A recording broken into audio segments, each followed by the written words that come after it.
Welcome to coverage of one of the oldest one-day bike races in the world, still in existence. Anyway, it's the 102nd edition of the Brussels Cycling Classic, and just as it was 1 year ago, it's lashing with rain. It's a rough old day in eastern Belgium, in the Flemish Brabant. This race dipping into Wallonia, and it already has done by the time we're going to bring you our live pictures. But I can tell you, as it was 1 year ago, it's pretty nasty.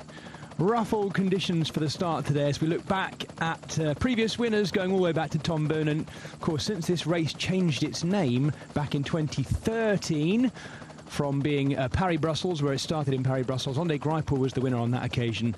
And last year's winner, upsetting the apple cart slightly because it's become very much a sprinter's race this, but Remco Evenepoel taking off late on and riding solo to a great victory last year in nasty rain as well. This was the start on the edge, the eastern edge of Brussels in Jubel Park this morning. Uno X there and Rasmus Tiller thinking about what might be ahead. Slightly drier conditions as they were signing on. Once they started, it became pretty nasty. This was a talented young sprinter, Sacha Wemas for Sport Vlaanderen Baloise. We expect to see them in the breakaway today, but look out for Sacha Wemas come the finish as well. There he is on the right-hand end of that line, being interviewed. Now the sign-on in Jubel Park. Arkea Samsic also carry with them this man, Hugo Hofstetter, winner, of course, of the Trobro Leon just a few weeks ago. In a very good spring, Hofstetter. They also have Amaury Capiot, winner just last week in the Boucle de la Mayenne. Very impressive uphill sprint, great turn of speed from Capiot as well.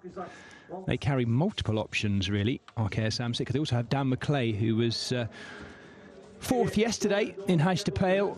This is Bike Exchange Jayco and Bling Matthews. Michael Matthews, one of their, well, multiple options today, I would say. They also have Caden Groves in good sprinting form. The two Aussie fast men. Should it come down to a fast finish when we come back into Brussels this afternoon, will be ones to watch. This man too, Sam Bennett, getting things back on top with that win in Germany. In the Eschborn-Frankfurt race, of course, he will be ably supported by Danny Van Poppel and Shane Archbold. Cofidis, likewise, carry some interesting options. A lot of fast men in there, including Axel Zongle, Piet Allegat, who we're looking at, and Simone Consoni as well. Multiple sprint options, should it come down to that today for the Cofidis boys. This is one of our two former winners in the race, of course, Pascal Ackermann, the former German champion. He was the winner in 2018. He's also been second in this race. Groupama FDG carries some interesting options, not least with Bram Welten, the 25-year-old fast man, the Dutchman. And Israel Premier Tech, I suspect today, relying on some of their slightly older, slightly more experienced riders, should we say. We're looking at Sepp van Marke there. Very few in the peloton have quite as much experience as him.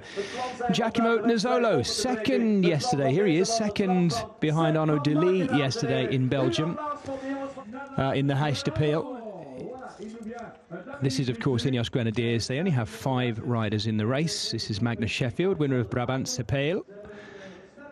At the end of the Spring Classics campaign, such an exciting and talented youngster, of course, and still only 20 years of age. He was 19, in fact, when he won Brabantse Pijl. Alexander Kristoff here for Intermarché Wanty-Gobert. Yet to win this race. Could this be his day? Of course, he's taken a solo win in Scheldeprijs this spring as well. Philippe Gilbert has been second in 2004 and fourth last year after he was in the breakaway of 9 riders that were, well, split, should we say, close on to the finish. And he was one of those riders turned the wrong way, unfortunately, or at least turning the wrong way. I can't really blame necessarily blame anyone for that, but the breakaway of 9 riders we had last year was split, and Philippe Gilbert went the wrong way. Tough conditions today might well suit Florian Vermeersch as we look at him here, the tall figure of the Lotto Soudal youngster. Talking of youngsters, Stan van Tricht of the Quickstep Alpha Vinyl team, trying to keep warm. Quite cold conditions for the start this morning in the rain as well. Lots of experience in that team to go alongside the youngsters. Michael Morcu, of course. There he is, the Dane.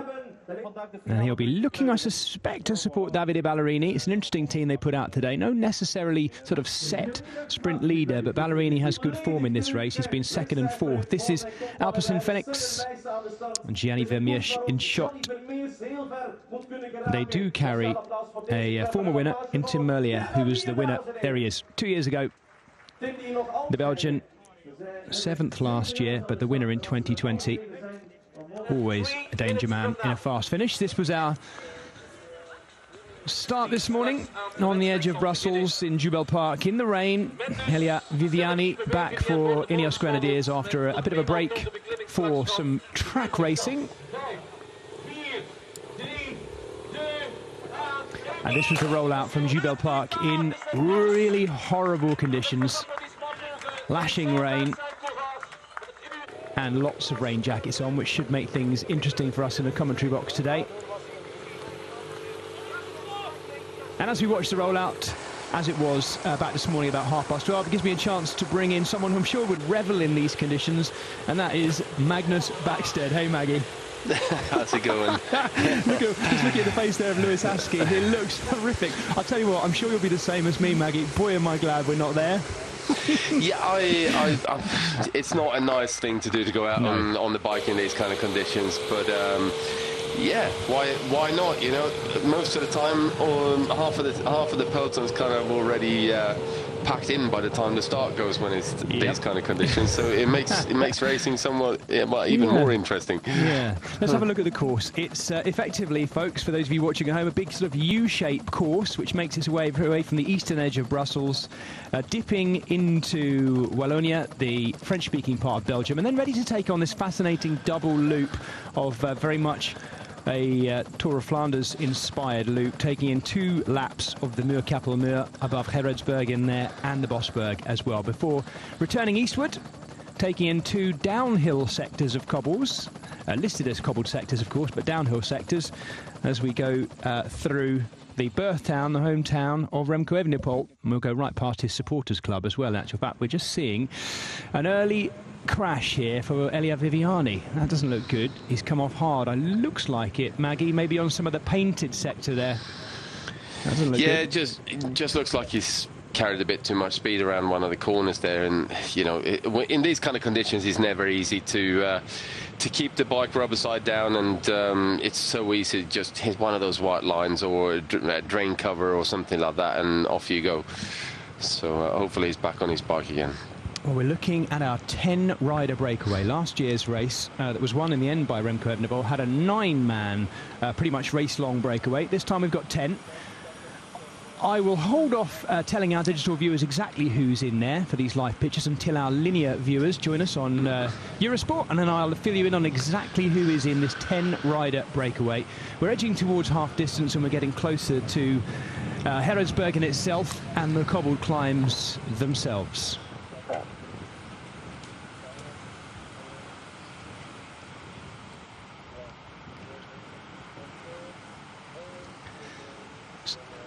So for viewers who are joining us right the way across our different output points across digital and linear coverage, welcome to coverage this afternoon, live coverage of the 102nd edition of the Brussels Cycling Classic. This is one of the oldest one-day races out there. And my name's Jez Cox. I'm alongside Magnus Backstedt, and we are going to update you with what's going on in the race right now. We have one rider just trying to work his way across to the breakaway. The breakaway has a pretty big gap now, 6.5 minutes. It went down to about 2.5 at one point. They went away pretty early on in the hammering rain as they headed southward from Brussels. In that breakaway, we have 10 riders, and those riders currently as it stands are Taco van der Hoorn, the Dutchman for Intermarché Wanty Gobert, and Jelle Wallace of Cofidis, and Bram Welton. Those 3 riders are the 3 world team riders in the breakaway of 10. The pro team riders are Tobias Bayer of Austria and the Alpecin Fenix team, Arjen Leijvens, the Belgian for Bingoal Pals Sources Wallonie Bruxelles, Axel Laurence is the Frenchman for B&B Hotels KTM. And then we have 2 riders, surprise, surprise, from Sport Vlaanderen Baloise. We're very much in their home patch, or we're coming into their home patch imminently. And they are Gilles de Wilde and Rune Herregots, the 2 Belgians. And they're joined by Gianni Marchand, the Belgian, for Tarteletto Isorex, and Timo Willems for Minerva Cycling, two of our UCI Continental teams. And here's the breakaway as we look at them. We have one more rider trying to ride his way across if he can, and that's Elias van Brusichem. So for our linear viewers, that gives me a chance to bring back in Magnus Backstedt, my co-commentator. Maggie, as we were saying, not a very nice day out there, but it does look, as we get to the mid part of the course, like it's starting to dry out. Yeah, it's getting somewhat better, but at least it's not cold out there, you know. It's still hovering around about the 20 degrees, which is why you're seeing a lot of the riders still in short sleeved and short legs and not really in the raincoats anymore. So, yeah, it's damp, but fairly warm, actually. So, you know, the conditions could be a lot worse. To just try and be the ever-optimist and, you know, positive thinking kind of. Yes, no, we need to be because it was pretty grim last year for this race, of course, when it was won solo by Remco Evenepoel, of course, taking off very late on, and all the way through last year's race it was pretty grim. If anything, more persistent rain, but this rain today has been coming in waves because we've got thunderstorms going across this part of Europe and working their way sort of eastward all the way across mainland Europe the last day or so. So we seem to be getting patches of rain and then everything drying out again, of course, as well. The riders are just making their way into what should be a fascinating sector. We've got these two double loops of a Flanders Het Nieuwsblad inspired Flandrian kind of loop of, what is it, something like 17 kilometres in there. Yeah. Two cobbled sectors, Maggie, aren't they? And as well, it should be an interesting test, particularly while they're wet, because they're taking in Muur-Kappelmuur right the way up to the chapel itself, and then the Bosberg shortly afterwards. That kind of duo of hills that's been used as the final two important cobbled climbs in the Tour of Flanders so many times, of course. Yeah, definitely. As we're now coming in through the centre of Gerardsbergen here and starting the climb up towards the Muur and the Kapelmuur, and yeah, especially the Muur is really quite nasty in the wet. It's very difficult to get traction as you're going through that sort of that left-hander and through the trees. You know, those kind of famous images that we've seen through the years. You know, that particular part is super steep, very, very slippery, and in the wet, borderline impossible to. Well, you definitely can't get out of the saddle. There's just no doing of that. So yeah, it's gonna be a lot harder, this climb, I find, when you can't sort of get out of the saddle and accelerate, and you have to stay seated. But I'm sure, you know, it's gonna. With the breakaway up the road and with the gap that they have, especially for these riders, you know, they won't necessarily be racing up it if that makes sense. They will be trying to set a good tempo, make sure that everyone gets over the top. We've still got 87 kilometers to go. You know, they want to stay together at least for one more lap before they start thinking about sort of maybe getting rid of one or two out of this group. Well, the riders, of course, will be fighting for any kind of smooth strip that they can find. That looks like Yellow Alays showing his experience, the Belgian there, just trying to hover across any of the smooth sectors at the side. And Maggie, you'll know the climb well of the Muur-Kappelmuur, particularly that top sector where the cobbles change, don't they, from being kind of spread out as they are now to being more slatted, almost like a ladder towards the top. Is that helpful, or does that just make it worse? Well, this particular sector isn't actually that difficult, you know. Yeah. The stones are actually spaced really nicely and fairly smooth, but as soon as we turn into the real climb, yeah, we're going more to what we see as proper cobblestones, and yeah, it becomes a lot bumpier, and you know, the actual pattern of the cobblestones doesn't tend to make that big a difference in terms of the grip. It's just how wet they are, and with them hanging under the trees, it always makes it more slippery. Yeah. So that's more the real difficulty, and obviously the gradient as you come up here now. You're shortly turning right onto that very narrow section, and as soon as we turn left, then it really steepens dramatically. Let's put it that way. Frenchman Axel Laurence of B&B Hotels KTM, just hovering at the back here, and you can see, as Maggie was mentioning, look at the green moss growing in between the cobblestones there. If they turn back under the trees, it's very green. I see what you mean, Magnus. You've got to keep your bottom firmly on that saddle. Yeah, it's one of the few times that you're actually looking to move yourself back a little bit further in the saddle again to create even more pressure on that rear wheel to get the drive of the bike. And yeah, especially this particular sector here, this is where it's always difficult to find grip, and it doesn't matter whether you're left, right or in the center of the road, it's just as slippery everywhere. Yeah, we can see just at the back there, Gilles de Wilde. I was commentating on him just a week or so ago in the Boucle de la Mayenne. Very impressive in there, winning the King of the Mountains as well, really by regularly out sprinting others in the breakaways. He was in the breakaway most day in the Boucle de la Mayenne. Good form, Gilles de Wilde in the middle there, in the yellow and blue of Sport Vlaanderen and Baloise. I suppose, Magnus, and we've commentated on quite a lot of Belgian races together now. It's no surprise to see two riders in there for Sport Vlaanderen and Baloise. This is very much their home turf, I guess, as we come in here. Very much their home turf, and really important for them to to try and sort of create a good bike race for themselves, set themselves up nicely for right at the very start, make sure they don't end up on the back foot, and then see what they can come out with. But it's also, TV time very, very important for a team like this in racing in Belgium. Well, that, while I was waffling through it, was one of the most iconic shots of World Classics racing, I guess.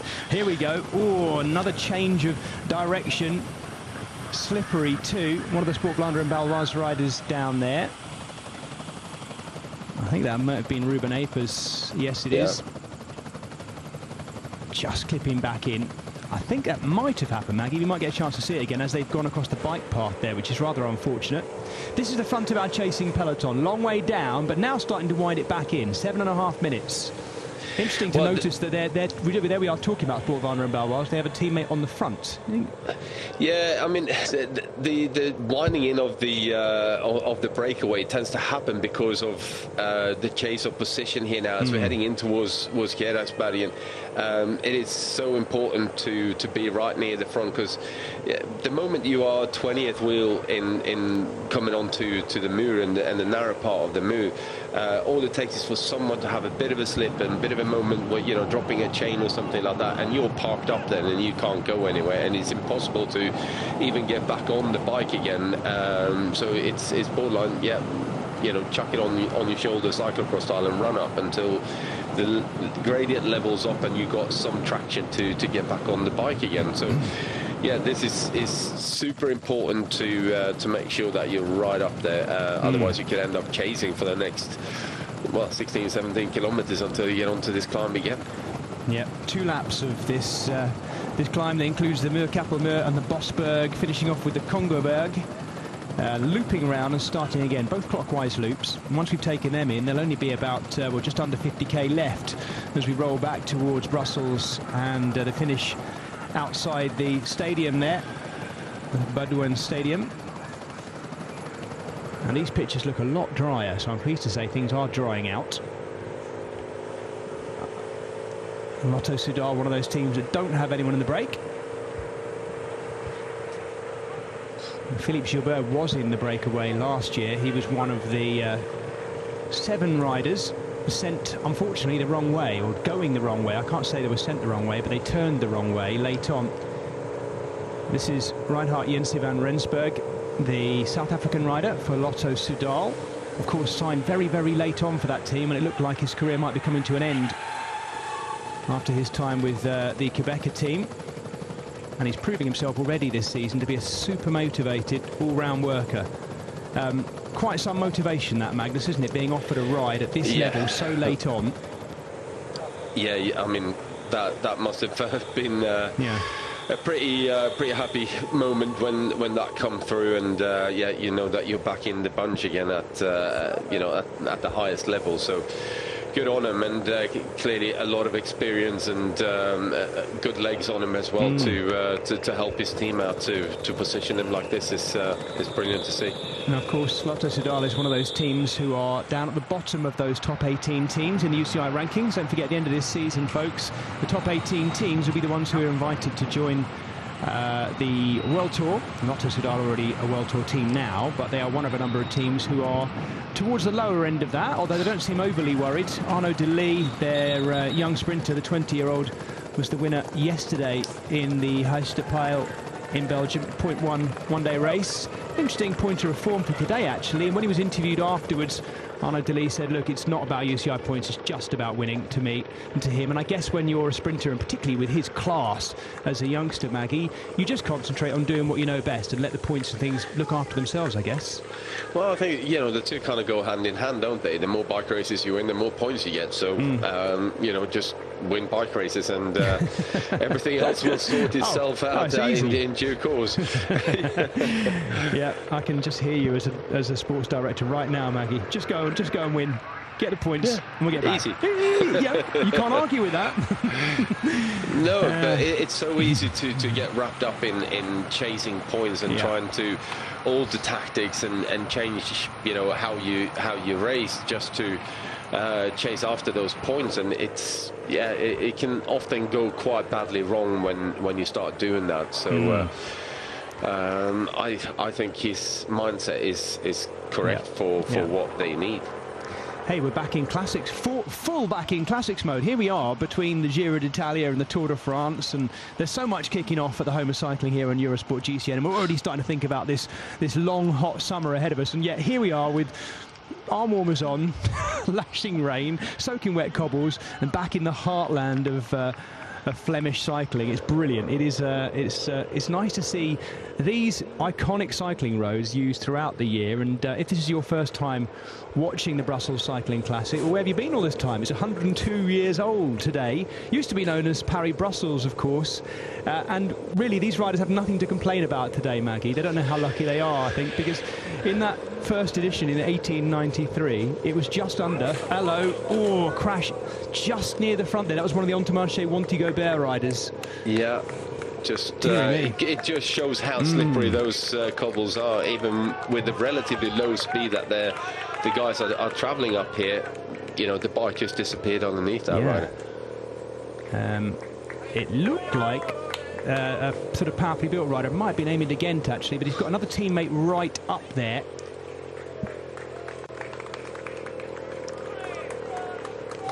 I'm looking to see, Magnus, whether this is... I'm not sure it is Magnus Sheffield. I'm just looking at his face. He's got his head down. Well, there you go. It is then. It is. Yeah. I do confuse him slightly with Kim Hajduk as well, because they're sort of similarly built riders. But there you go. Over the top and around that iconic wall just in front of the chapel there at the top of the Muur-Kapelmuur. The Kapelmuur being the chapel extension at the top of the Muur van Gerardsbergen itself. Down that short little cobble descent and spills them out to the left. Such a narrow road, isn't it? I think from... here we go. So it's Loic Vliegen. He was one of the riders who was doing his best to try and peg back the breakaway early on today, Vliegen. I thought, Maggie, that's not the kind of place. He looks like he's come down pretty hard as well. Here we get to see it again. Yeah. Oh, Vliegen just... it didn't take much, did it? It did not take much. Just a little bit too much pressure at the wrong point there, and the front wheel just disappeared underneath him. And yeah, it's landing on cobblestones is never nice. It doesn't matter what speed you're doing it at. It's a horrible sensation. Yep. Well, good to see the Brabantse Pijl winner, Magnus Sheffield. Super talented youngster. I'm a bit of a good omen for him, Maggie, I'd like to think, because I commentated on his first pro win in the Ruta del Sol. And then I was also on comms for Brabantse Pijl, so I don't know him as anything other than a wonderful, victorious young cyclist, it sums him up nicely, actually. He's great to watch, great classic star in the making, I'd have thought, as well. Yeah, 100%. You know, he really has all of the attributes to become, like you say, a good classics rider, and he's just very, very talented overall. So it'll be interesting to see where he goes in the next couple of years. But this has really split up the bunch. Yeah, this is Van Broseghem, who was trying to ride across to the breakaway, and he's now being joined by Magnus Sheffield and Florian Vermeersch as well, by the look of it, for Lotto Soudal. It looked like Campenaerts behind that as well. Yep. And he has one of the Entomache Wanty-Gobert riders there too. It might regroup this, but it's properly smashed to pieces, Maggie, isn't it? It really is. Yeah, we haven't got that long until we're on the Bosberg, though, so because if they keep the pressure on at the front, it's likely to string out even more and you know, create bigger splits again. So it's a tough old little circuit, this, with you know, 3 climbs on it, and 2 of them very, very difficult. Magnus Sheffield with Florian Vermeersch on his wheel. Elias van Broseghem trying to... he didn't manage to latch on as they came past him. I wonder, Maggie, whether he might have thought there were more of them coming past and didn't quite get the back wheel of Vermeersch as he did, but they are shredding. Well, it looked to me like he was just not able to hold the speed of Sheffield around the corners here, looking a little bit more gingerly. That is definitely Quinten Hermans coming across there from Intermarché as well, with Campenaerts, Blake Matthews, and then there was one more Lotto Soudal rider, I believe. Well spotted. Yeah, Michael Matthews in there too. Quinten Hermans, well, what a great year he's having, managing to kind of put his reputation as a brilliant cross rider who's also a good road rider behind him and become a real classic star as well. He had that, fantastic. That second place, yeah. That second place was brilliant, wasn't it? Absolutely. At Liège, wasn't it? Yeah. Well, that team in general, Entomache Wanty-Gobert team, absolutely smashing it at the top of World Cycle Sport. There we have much more of a regrouping, but they regroup like that. They're not going to get across, Maggie, are they? No, not unless there's a team in there with a number of riders. There's actually Swift on that's come across there from Arkea Samsic. Yes. It looked like a Lotto Soudal rider, but it's kind of Swift. So for those of you who are just joining us after an ad break, this is the middle group now, who've detached themselves from the front of the peloton as they went over the top of the Muur-Kappelmeer on the first of our 2 Flanders-inspired loops. And this is the chase group now, who still are 6 minutes behind our leading group of 10, but we're focusing very much on the racing that's happening behind. This is Elia Viviani trying to come back on after his crash. I presume, Magnus, that's him trying to chase on to the back of what remains of the peloton by the looks of it. Yeah, I think he's quite some way back there, actually. Obviously, this is the head of the peloton, should we call it? There's a definite split between them, but it looks like there's 1 or 2 riders on their way across here now on the Bosberg. Looks like Turner to me. Yes, it does look like Ben Turner trying to come across. So despite the fact that Ineos Grenadiers have only got 5 riders in this race out of the 7 they could have had, already placing their big hitters very well. Connor Swift here in great form at the moment. He's been in really good form in the Coupe de France the last few weeks, where I've been commentating on him, riding particularly well for his Arkea Samsic team. We've had a good late spring, early summer, actually, particularly on that Coupe de France circuit, Arkea Samsic. Ideal conditions for Connor Swift today. The Yorkshireman always gets going when it's tough like this. And it is Turner.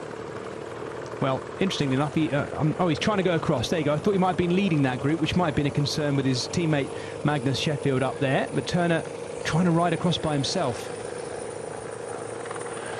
Yeah, interesting that he's gone on the attack there with Sheffield up there as well. You would have maybe expected him to wait a little bit, but then again, it's a relatively big group with some very, very good bike riders in it. So I guess if he can go across without dragging too many people with him, it's not a bad idea to add another rider into the mix there. This race is so often like this, the middle section over these climbs, as we watch Hugo Hofstetter trying to wind his way up there as well. And I mentioned Hugo Hofstetter because if you look back through the history of this race, despite the cobbled climbs and the testing nature, so often comes down to a sprint when we go back through the big names that have won it over the years. We mentioned Remco Evenepoel as a standout last year, riding solo to the finish, but prior to that, Tim Merlier, Caleb Ewan, Pascal Ackermann, Arnaud Demar, Tom Bonen, Dylan Groenewegen, Andre Greipel, double winner, and our own colleague here at Eurosport GCN, Robbie McEwen, holds the greatest number of victories with 5, the last 4 of which were all back-to-back between 2002 and 2008. So it is on paper, certainly at least since the 70s and Eddie Merckx's last win, certainly since then it's been more often than not a sprint finish, but often not a massive group either, a leading group sprint finish with some big powerful sprinters in there too. I mentioned earlier, Maggie, how it was kind of unfortunate. I think you were commentating on this race last year that we had this leading group of 9 who were then sent, well, some went left, some went right at a junction very late on, and it was Evenepoel and Amy de Gent that went left, and Tosh van der Sande and the others went right. It was slightly unfortunate, wasn't it, because they never got back on.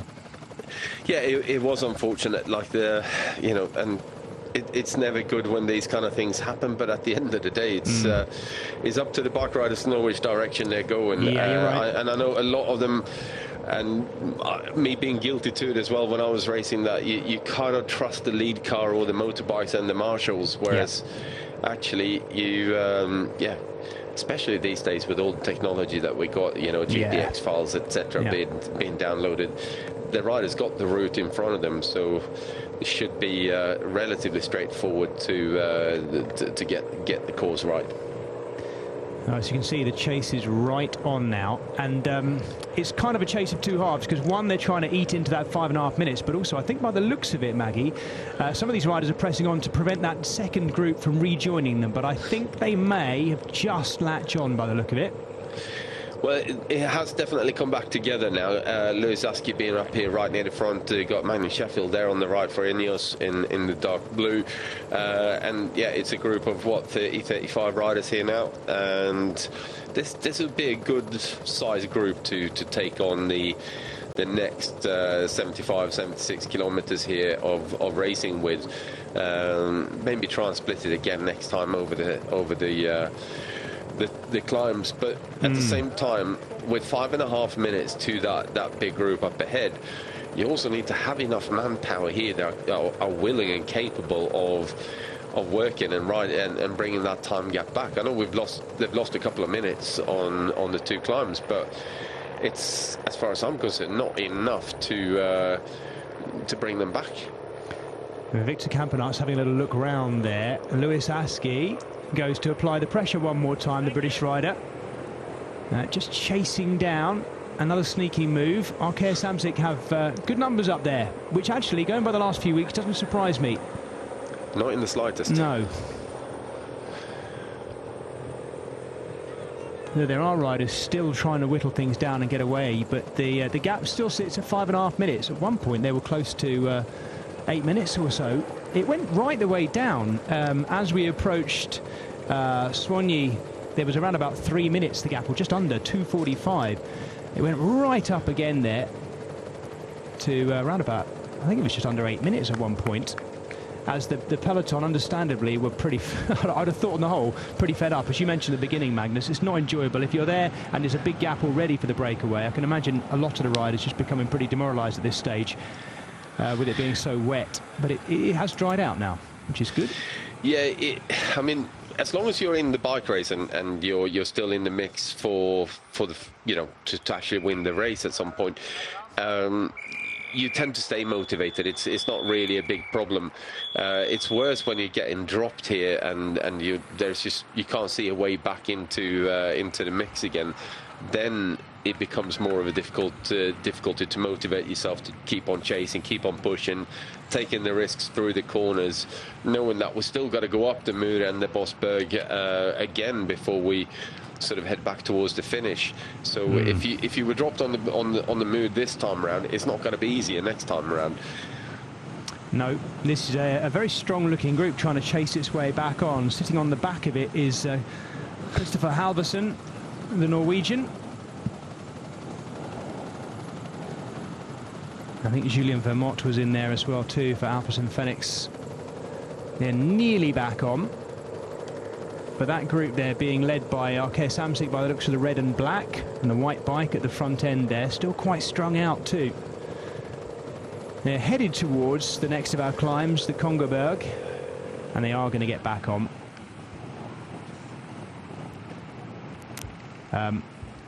It wasn't Michael Matthews, sorry, it was Alexander Konishev, his Italian teammate, of course son of Dmitry Konishev, the former Russian rider. Now very much the whole family based in Italy as well.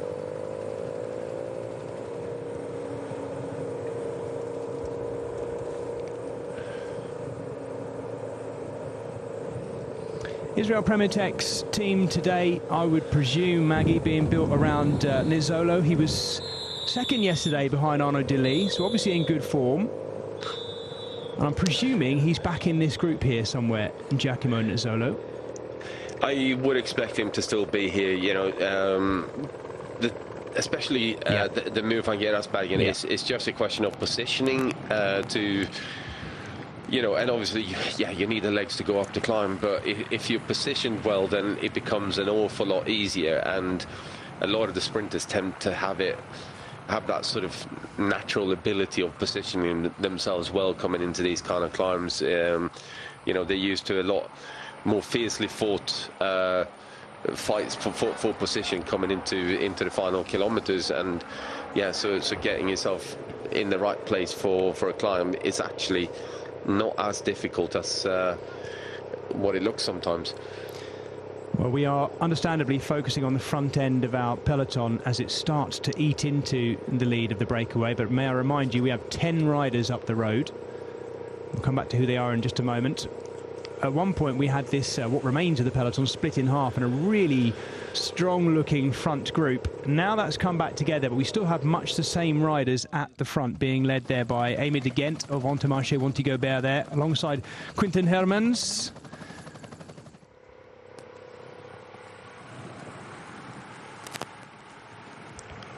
There's definitely more riders coming back in. No. That was Kim Hajduk, the German rider.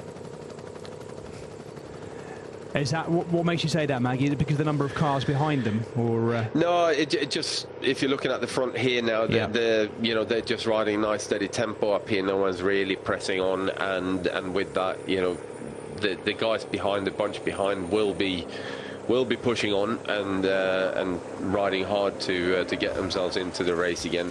Because what you get out of a group that's like the one that's just chasing back on here is, some of the riders will have the legs, but you know, was just really badly positioned coming into the moon, and with that, yeah, they'd be quite happy about, you know, to press on a bit and get back into the race and hope that they can position themselves better for the next time around. I've just seen Pascal Ackermann, a former winner of this race, go through.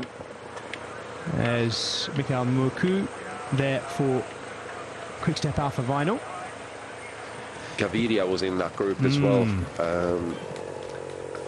Tim Wellens now having a big dig on the front on the Kongoberg. And Wellens was right up at the front. I was going to mention he's there. Looks like Gianni Vermeersch also with him, going with him. The Belgian for Alpecin Fenix, those two going clear. Ben Turner, the British rider, the tall figure for Ineos Grenadiers, doing the chasing. They both look round to see that. Over the top of the Kongoberg, these two are starting that little descent off the back of it. Won't be too long before they're through Helmarden and back into Gerardsbergen for the start of the Muur-Kapelmuur for the second time. These two 17-kilometre loops, which might end up being quite decisive in terms of the kind of group and the gaps between them that we see heading back towards the finish in Brussels, in the Brussels Cycling Classic.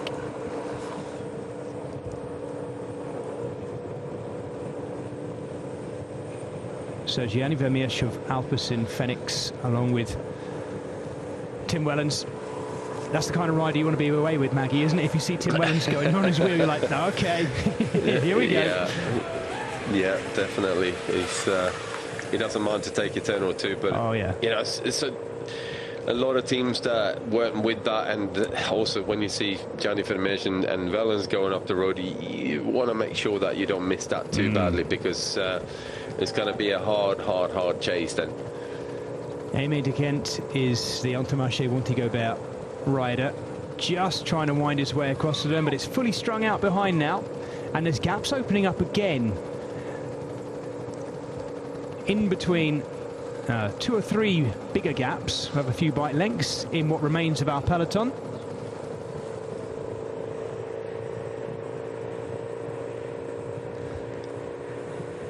And Tim Wellens looks like he knows it's regrouping, or starting to regroup behind, but he's keeping the pressure on here. Yeah, you just never know though when you know the guys on the front of the peloton here chasing are going to sit up if you manage to ride, you know, to keep pushing on so that they run out of legs and no one behind really wants to pick up the chase. All of a sudden you've got that gap that you need to really start building on. So the first couple of minutes of an attack like this is where it's really hard for you know, trying to ride away, and then if you manage to snap that elastic somewhat, that's when you then all of a sudden get the bigger time gaps. So you've got to persevere with it. Absolutely. It's still not being closed down just yet. Jenny Vermeersch on the radio. So now all back together. Maggie, I don't think we've seen the breakaway in ages, have we? I don't know if there's a problem with the cameras. We're not seeing them. We're watching. But I think it's quite exciting what's going on here. They've taken back another 20 seconds or so. But we still have 10 riders up the road. If you are just joining us in our coverage, I will, as soon as we go back to them, I'll run through them and tell you who they are. Mostly Belgians. We've got 1 Frenchman and 2 Dutchmen in there, as well as an Austrian, Tobias Beyer. As soon as we get back to the breakaway, I'll run you through them visually. Yet another regrouping off the back of the Kongoberg of our peloton, who are 5¼ minutes behind our breakaway. Here we are. And there it is. There it is. Right on the front here is Rune Herregods. And he has a teammate in there, Gilles de Wilde. They are the 2 Belgians riding for Sport Vlaanderen Baloise. Only Belgians riding that team, actually, of course, because they're a development team for young Flandrian riders coming through. The Cofidis rider is Jelle Wallace, the Belgian. Very experienced rider too. The tall figure in the white sleeves with the Cofidis on it. Rolling through right now, Arjen Livens, another of those breakaway specialists from last week's Boucle de Mayenne. He was in the breakaway a couple of times in my commentary last week in the Mayenne in France, and having a crack at a couple of the Jersey competitions as well. Arjen Livens, he looked in good form last week, and he's showing it again today too. Also in there, Axel Laurence, the Frenchman for B&B Hotels KTM. Tobias Beyer, the Austrian for Alpecin Fenix, and Bram Welton for Groupama FDG, which I was quite surprised to see, Magnus, because he's probably one of their fastest sprinters, if we perhaps discount Jake Stewart from that one. Yeah, I'd agree with that.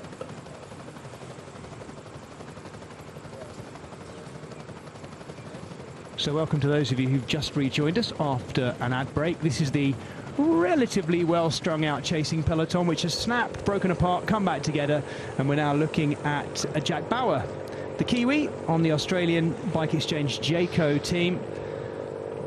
A face and riding style that'll be very familiar to British fans. He spent quite a lot of time riding for British teams over the years before stepping up to the World Tour and applying his powerful engine to the Bike Exchange Jayco team, and has been there for quite a long time now as well. Taking over from him is Clément Rousseau, another one of those ever-reliant workhorses for Arkea Samsic. And they're trying to get down beneath 5 minutes of gap to our 10 riders in the breakaway. Those who I didn't mention, just while some of you were on an ad break there, also in there are Taco van der Hoorn, who's always going to be handy in any kind of breakaway situation, although you might not get too much shelter behind him. He's sitting on his wheel, the Dutchman. And Thibaut Willems is the Belgian for the Minerva cycling team, one of our 2 continental teams in the race. Tarteletto Isorex also have Jenny Marchand in there as well. So both of our UCI continental teams representing the breakaway. I'm pleased to see it. A nice spread, because we've also, it's not as if it's an entirely pro team and Conti team breakaway, because we have 3 riders from world teams in there too. But as we were just mentioning, just before we came, just while some of our viewers were off air for the advert, Maggie, it was a surprise, certainly to me, to see Bram Welton in there, and then by the sound of it, you too, because he's a very fast finisher, and yet he's in the breakaway today. Yeah, he is, but I think out of for a bunch sprint, I would definitely go with Jake Stewart for that one. So yeah, putting a fast man and also a strong rider, you know, in the breakaway, and especially when they're getting such a big gap as well, is not a bad position to be sitting in for Groupama FDJ, and you know, numbers towards the front here as well in the peloton. So, you know, they're sitting in a pretty good position, I would say, for this race right at this moment in time. But it's interesting how hard they are now chasing. You know, Sepp van Marke up there for Israel Premier Tech, working together with Jack Bauer and I think it was Russo, you said, who was up there as well. You know, this particular time in the race, after the 3 climbs that we've had, there is a bit of flat, undulating roads as we're heading back towards Gerardsbergen again, and we're taking on the Muur and the Kapellmuur for the second time of asking. And you know, now really is when you need to sort of bring that gap back as much as you possibly can, so that if it splits back up again on the climbs, hopefully there isn't too big a gap to close down then for the riders to end up going clear from the peloton, should that happen. Because you don't want that sort of 20-man group that going up the road and then you all sat there looking at each other. Well, we're here in 1s and 2s. Who's actually going to chase this? Who's going to bring back the breakaway? Because that's the moment that, you know, the break walks away to and gets to the finish. Yeah. And despite all that hard work and all the grimaces, these guys are still hanging on to a fairly tasty lead at this stage. I know there's 65k to go and an awful lot more racing to do, but they've been down, bear in mind, at around about what the 60k covered, 70k covered. They were still down to about 2.5 minutes at one point, and it's gone back out again now. And it's not like this is a soft breakaway either, is it, Maggie? Some really strong riders in here. Yeah, and so some riders are always happy to do some big turns on the front. I mean, you're talking about Taco van der Hoorn in second wheel here now. You know, he's the kind of rider that will be hoping that they're going to get over these climbs and that he's going to be, you know, ahead of the peloton, and he's going to be able to do a big attack and go solo to the finish. That's kind of his trademark way of riding, really. Yeah.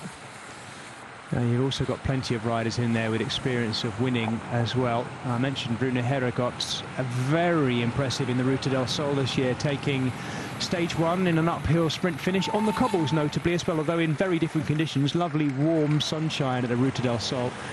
He was the early leader after winning stage 1 with a very impressive uphill sprint. He just did a long turn on the front. He's one of those riders who rides extraordinarily narrow bars and very heavily turned in levers as well. And not far off a Victor Campenaerts setup to a certain extent. I'll point that out to our viewers again once we go back to our breakaway, because Rune Herregaard has been doing some long turns on the front. And this is Clément Rousseau and Jack Bauer again, as they were before. Arkea Samsic and Bike Exchange Jayco combining at the front. And when we look down through their team lineups, it becomes evident why Bike Exchange, as we mentioned at the top, have that two-pronged Australian fast finish in the shape of Caden Groves and Michael Matthews. Be interested to know maybe if there's a pecking order between them, Maggie, because they're quite different kind of riders, aren't they? Yeah, they are. I guess that's going to come down to you know, form on the day, how you feel after having sat out here for a number of hours in the wet, and you know, it's racing in Belgium is, you know, you look at the profile and it doesn't look that much to the world, but it is hard. It's always hard. It's always stressful, and some days you can cope with that quite easily, and some days it just wears you down quite quickly as well. So having that sort of two-pronged attack for the sprint, yeah, why not, you know? Yeah. Well, Arkea Samsic, as we mentioned, the other team are chasing, and they, if anything, have a potential three-pronged attack, Maggie, I guess, in Dan McClay, who's been sixth in this race in the past, back in 2015. Hugo Hofstetter, who we mentioned as well, and Amaury Capiot, a winner just a week or so ago at the Boucle de la Mayenne, also in a slightly uphill finish. But Maclay, Hofstetter and Capiot, in amongst them, three of the fastest sprinters in the race, all in the same team as well at Arkea Samsic. Yeah, they are, and I like the way that they've been racing over the last month and a half now, where it's always numbers at the front, and because they got so many numbers to play with, they tend to walk away with some pretty good results out of it as well. So it doesn't look to be any different today. Hans de Klerk there having a word with Rune Herregods, very experienced rider as well himself when he was racing Hans. Yeah, I wonder what that conversation was about off the back of our leading group. Just giving him a bit of an update, I guess, of what's happening in the convoy back in the bunch. Who's riding, what's the peloton looking like, what time gap, all of these kind of things, and just giving him a few pointers. Just remember to eat and drink, even though it's wet. It's very easy to forget to drink when it's wet, and you're sat there with spray in your face the whole time. You don't feel particularly warm, so you just don't take on as much fluid as what you normally would do, and it can have a pretty negative effect towards the back end of the race if you forget all about these things. Maggie, what decides the order of the cars behind the breakaway? They've got a big lead, right? So I presume there's a car there for each of these riders. Yeah. But how do they shuffle, and how does a car move up? Because we saw there the top. The Sport Vlaanderen and Baloise, I nearly said Top Sport. Sport Vlaanderen and Baloise team at the front. Then how do they shuffle those cars behind? Well, it's all going by the sort of race convoy number. So whatever number you have is your order in the convoy up in the breakaway as well. So a lot of the time on one-day races, it's just pure lottery. And it varies from race to race, and from whether it's like Coupe de France, then they would for sure make sure that the leading team or the leading rider of the Coupe de France has got car number one. Sometimes if it's World Tour, then we're looking at probably the World Tour ranking. That's what determines the order of at least the top number of cars in the convoy. But when you get to the breakaway, it's just slotting in. So first car might be car number 5, car number 5, and then the next car might be ending up being car number, with a number 8 on it. But yeah, it's all number order. There we go. There is Bram Velten at the back, number 67. The rider I mentioned, I guess in a way, Maggie, the reason I've mentioned it being strange to me was I keep going back to that same race. The Boucle de la Mayenne last week was a real sprint fest, and we had we did have a different winner every day. And Welton was so close to winning that first stage and looked so good, so powerful, that, I would have picked him out really as being, an interesting one to watch. He's still only 25 years of age, but very impressive fast finisher. Talking of impressive finishers, Yellow Alace dropping down here, the Cofidis rider, definitely one of the most experienced riders in this breakaway.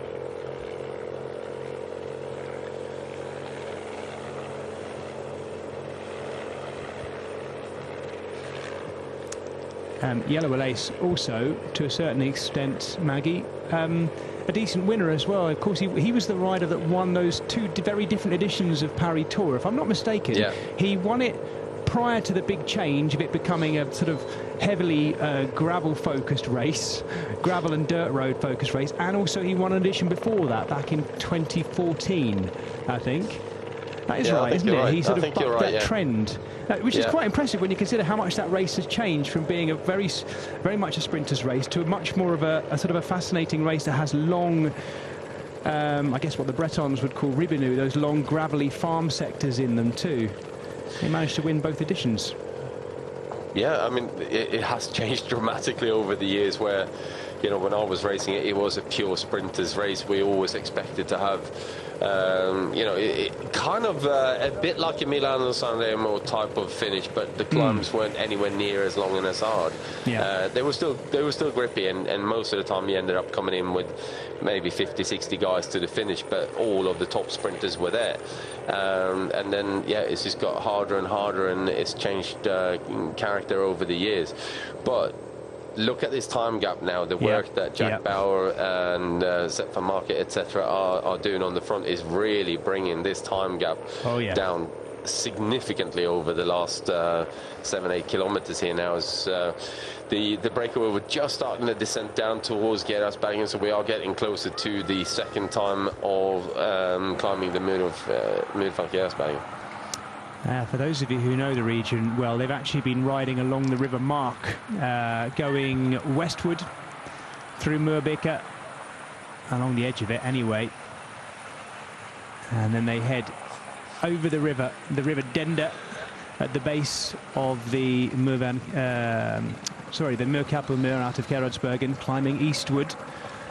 There was a wonderful moment there, Magnus. I might be reading too much into it, but there was a look from Jack Bauer across at Clément Rousseau. Those two have been doing sort of the lion's share of the chasing, along with Sepp van Marken, as you say. Van Marken back on the front now as well. Here comes Clément Rousseau in the red there. There was a little look from Jack Bauer across to Rousseau, almost as if to say, oh, you're not done, are you? Surely that's not you done. And he sort of just slotted in on his back wheel. I thought it was nice. Comradeship for the front. And we're now starting. This is quite a fast, a couple of long sweeping, like slightly more than S-bends, I would classify it. It's quite a tricky descent, especially in the wet, to get the grip around those corners.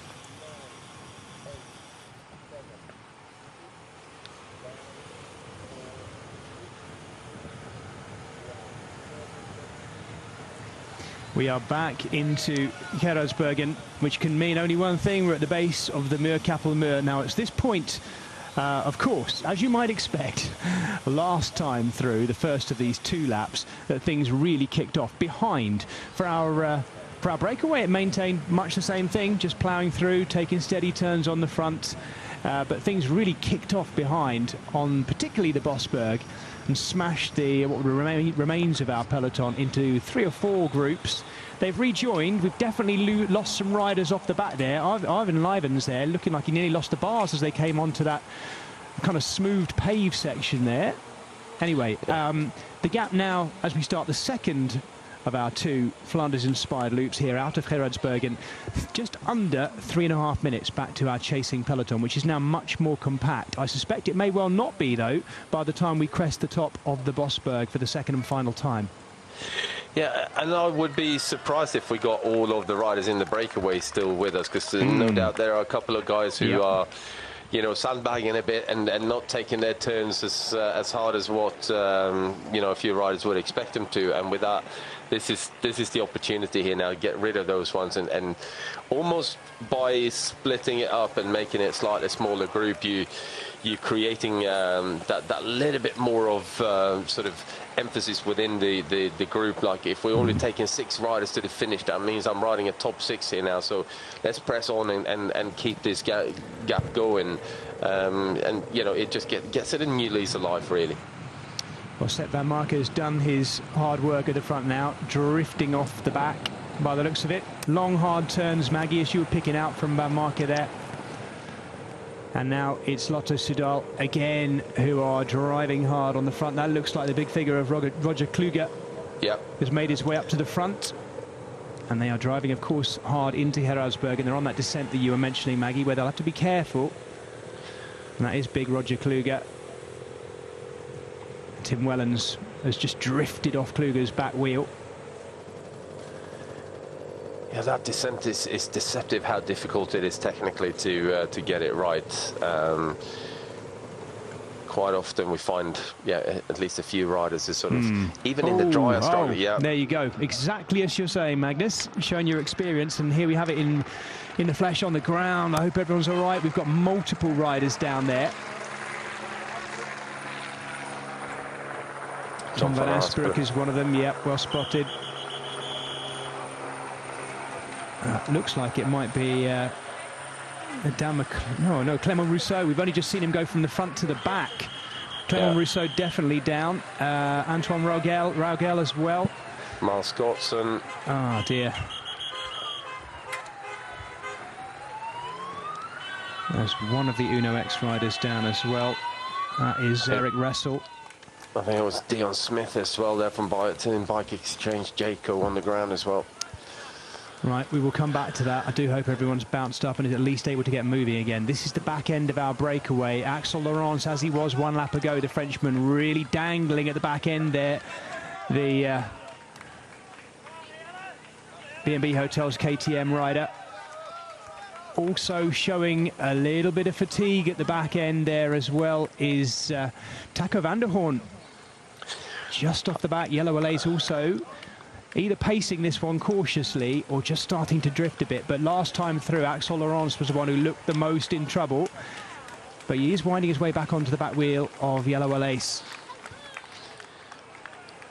A lot of the time I find with the Mirageras bagging is getting the gearing right for the climb. So you know, whether it's wet or dry, and it can be that you know, depending on the pace that you're going up it in, one sprocket is too big a gear and the next sprocket up is too easy, and you don't feel that you get in the drive, or you're sort of laboring too much on the gear itself. So it's quite often that we even change front chain rings on the bikes for this particular climb, so that you get the gearing just perfect for the type of weather conditions and the speed that you're expecting to go up it at. This is the chase from the front of the peloton. Tim Wellens really applying the pressure, Maggie, isn't he? Yeah, Magnus Sheffield not happy about him cutting through that there. Rightly so. Yeah, he went the wrong side of the barriers, and they were split at that point by a metal pole. I think that might have been what Magnus Sheffield was complaining about with the metal pole. By the time Tim Wellens had split, the pole was right there in front of Magnus Sheffield, wasn't it? Yeah. No, I think he did the right thing there to point that out. You know. Yeah. If we're riding cobblestones, we're riding cobblestones. And it seems like a couple of years ago that there was this real clamping down on using bike paths and pavements, and now all of a sudden we're back to riders, you know, riding it the way we used to ride it, where Belgian roads, anything went. As long as the surface was hard enough and smooth enough to ride on, that was okay to kind of use, and then they clamped down on it, and now we seem to be back to free for all again. Yeah, no, you're right. We've seen it a number of times already today in today's coverage, haven't we? Just literally riding on the pavement, not even just the smooth strip, the pavement itself. This bit here has got the rope going along it as well, as we watch Magnus Sheffield once again on these cobbles, just starting to climb his way away from Tim Wellens and that little group that's detached itself. I'm just trying to see who the Cofidis rider is there. Might be Pierre Allegert, actually. He was there or thereabouts. Magnus Sheffield looking like he's really pressing on here. Tim Wellens trying to go with him. Sheffield is looking strong on the climbs, there's no question about that. Yeah. There's another Lotto Soudal rider there, and I think that might be Vermeersch. He needs to be careful, of course. He's not just chasing down his own teammate in Tim Wellens, because he's the next rider, I think, in the white and red of Lotto Soudal. Under 2.5 minutes now, Magnus. It's really come down, hasn't it? I just want to point out here that Magnus Sheffield is just biggering that last bit of this climb. I thought he looked like he was pressing hard. Wow. Hey, got to be a man in good form then, eh? Not bad for a guy who's only just turned, what, 20, I think? Yeah, I mean, I heard of it in the past, but I'm not actually seeing anyone in recent times. Really? That is impressive. There we go. Magnus Sheffield ripping up the Muur-Kappelmeer in his big ring, as picked out by Magnus Backstedt, his namesake. Sheffield, I mean, as someone with your riding pedigree, Maggie, as well, not only do you share the same name, but Magnus Sheffield must be someone you really, you know, he's got to be a... I'm presuming he's someone who you, how do you say that? You know, like, look upon as being, you know, as we mentioned, a really big star as well in the classics making, but he's also an incredibly powerful beast all round, isn't he? Well, yeah, definitely, and he's just confirmed that by doing what he's just done there. Yeah. You know, in the wet on the big ring up there.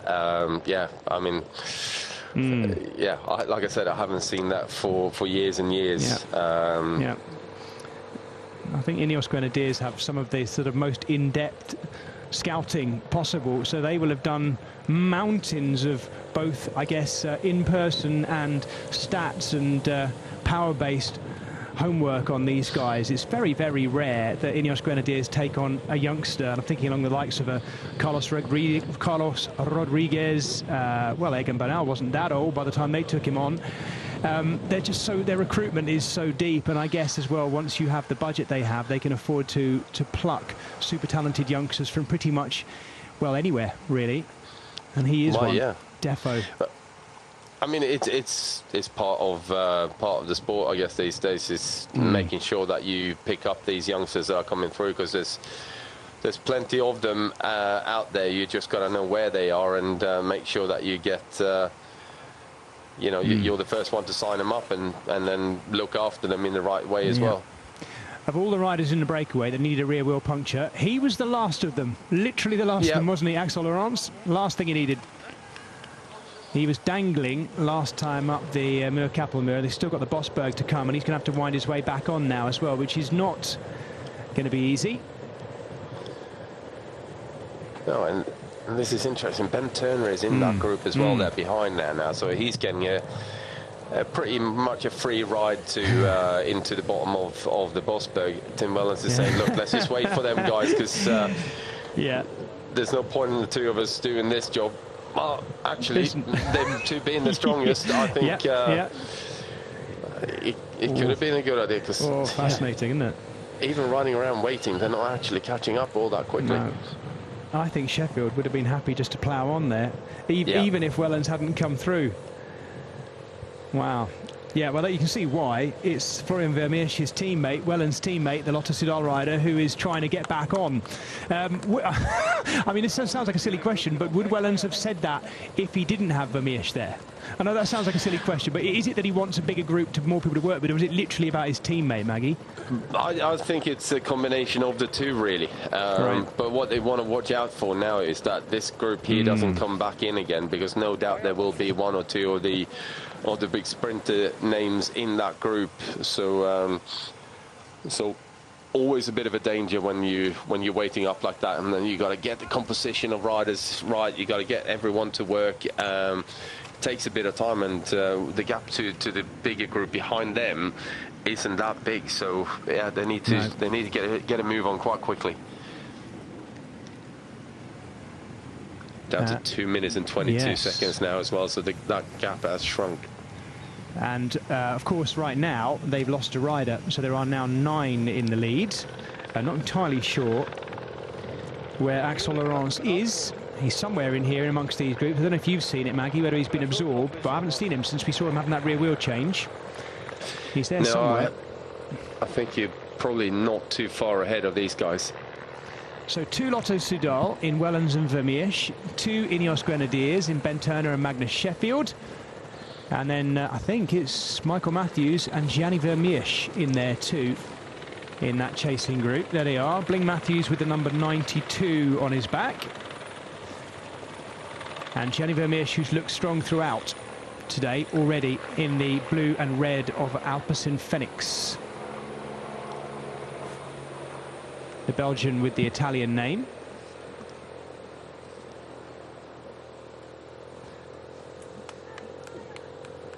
And we're watching them now on the Bosberg, this chasing group. 2¼ minutes behind our breakaway of the remaining 9 riders. And Axel Laurence, the Frenchman for B&B Hotels KTM, there or thereabouts somewhere, although I haven't got a Scooby-Doo where he is. He's out there somewhere, the poor guy. Rear wheel puncture at just the wrong moment in between our 2 main climbs on this loop.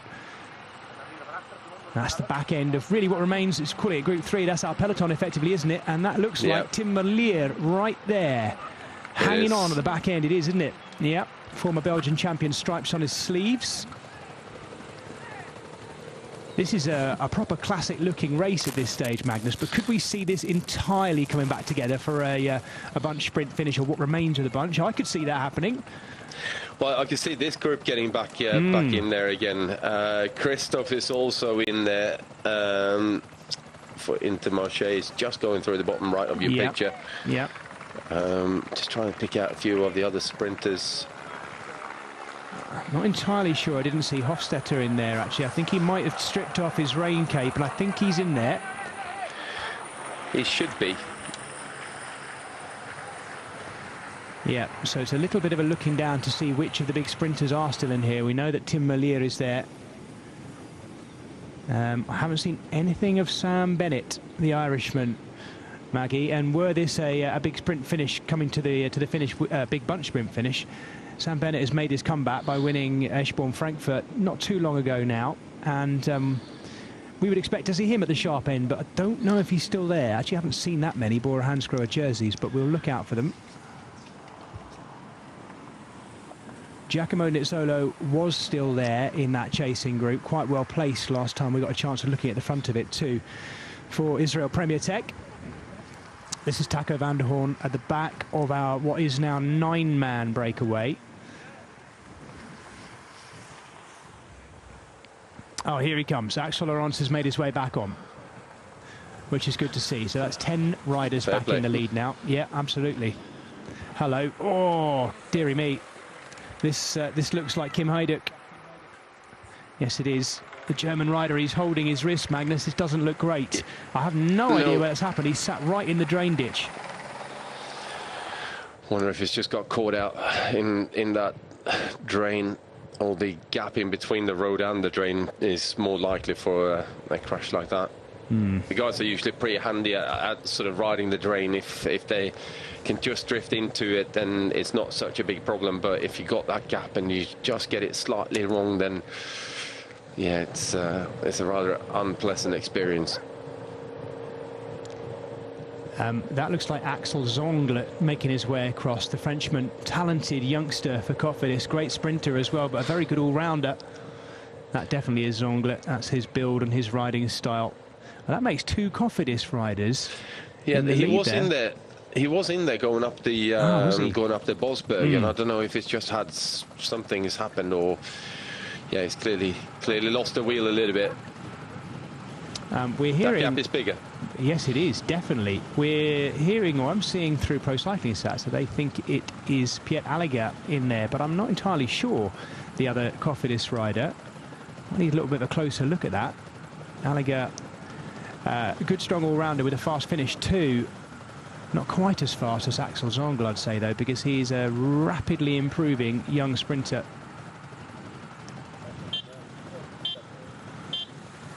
We're on the concrete road at the moment, with that Death Ridge down the middle of it. The riders avoiding it, thankfully. And we wait to hear news of Kim Heiduk, the German rider for Ineos Grenadiers, who was sat not looking good on the road in that drain ditch.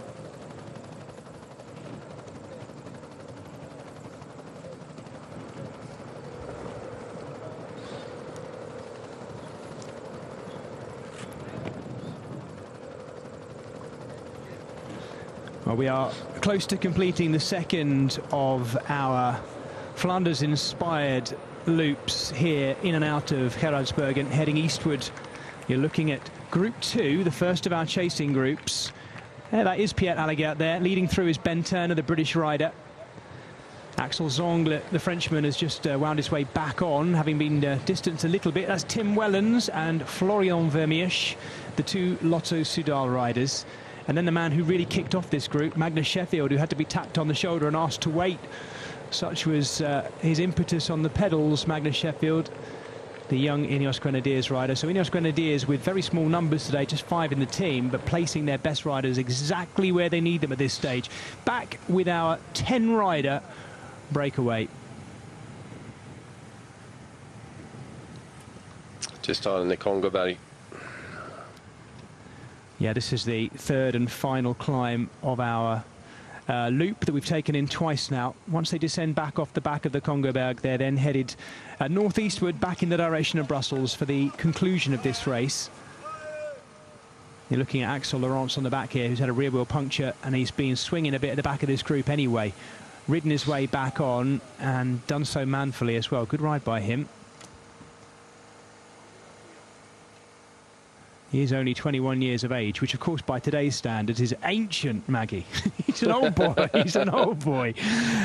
No, he is. We mustn't talk like that because these things shift and change all the time. But 21 years of age, moved up to pro team level last year, only last summer actually. He started out as a trainee, a stagiaire with them, applying himself well in what I think is one of the smartest kits actually, certainly in the Pro Tour. I like that dark green with the black shorts, quite classy. I never thought I'd say that, but I quite like it. Florian Vermeersch. We have two Vermeersches, completely unrelated, both involved at the sharp end of this race. In Florian Vermeersch you're looking at here, and Gianni Vermeersch, who is in, where is he, Maggie? Help me out here. He's in the group behind, isn't he? No, he's in here. We've got both of them in here. There they are. Yeah. Both in the same shot, of course. No relation whatsoever, but brothers in arms in our chasing group today as we make our way through some beautifully crafted farmland, heading eastward in the Flemish Brabant. Okay, Samsic missed out on this now, and on the front here now, having to chase hard.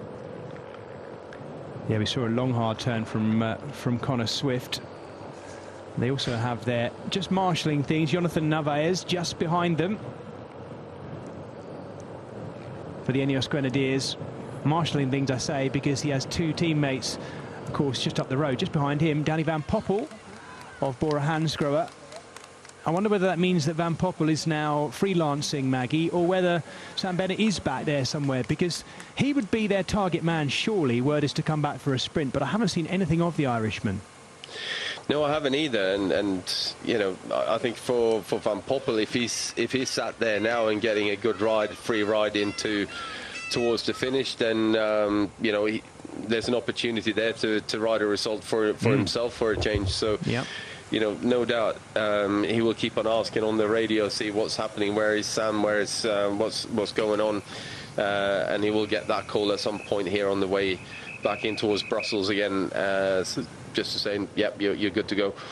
So, but this little group here, though, I mean, if they really work well together, the engine capacity here is, you know, one of the stronger breaks that I've seen for a while in terms of being able to hold the peloton at bay. But it's whether they got the same urgency as what Arkea Samsic have got behind them, and I would suggest that you really try and motivate each other here now in this group to keep this clear of what's coming behind, because ultimately, you know, even for a team like Lotto Soudal, they got two riders up there, and if you start talking about these UCI points and relegation systems, etc., this is a good day for Lotto Soudal. They, you know, should be able to place two riders really quite high.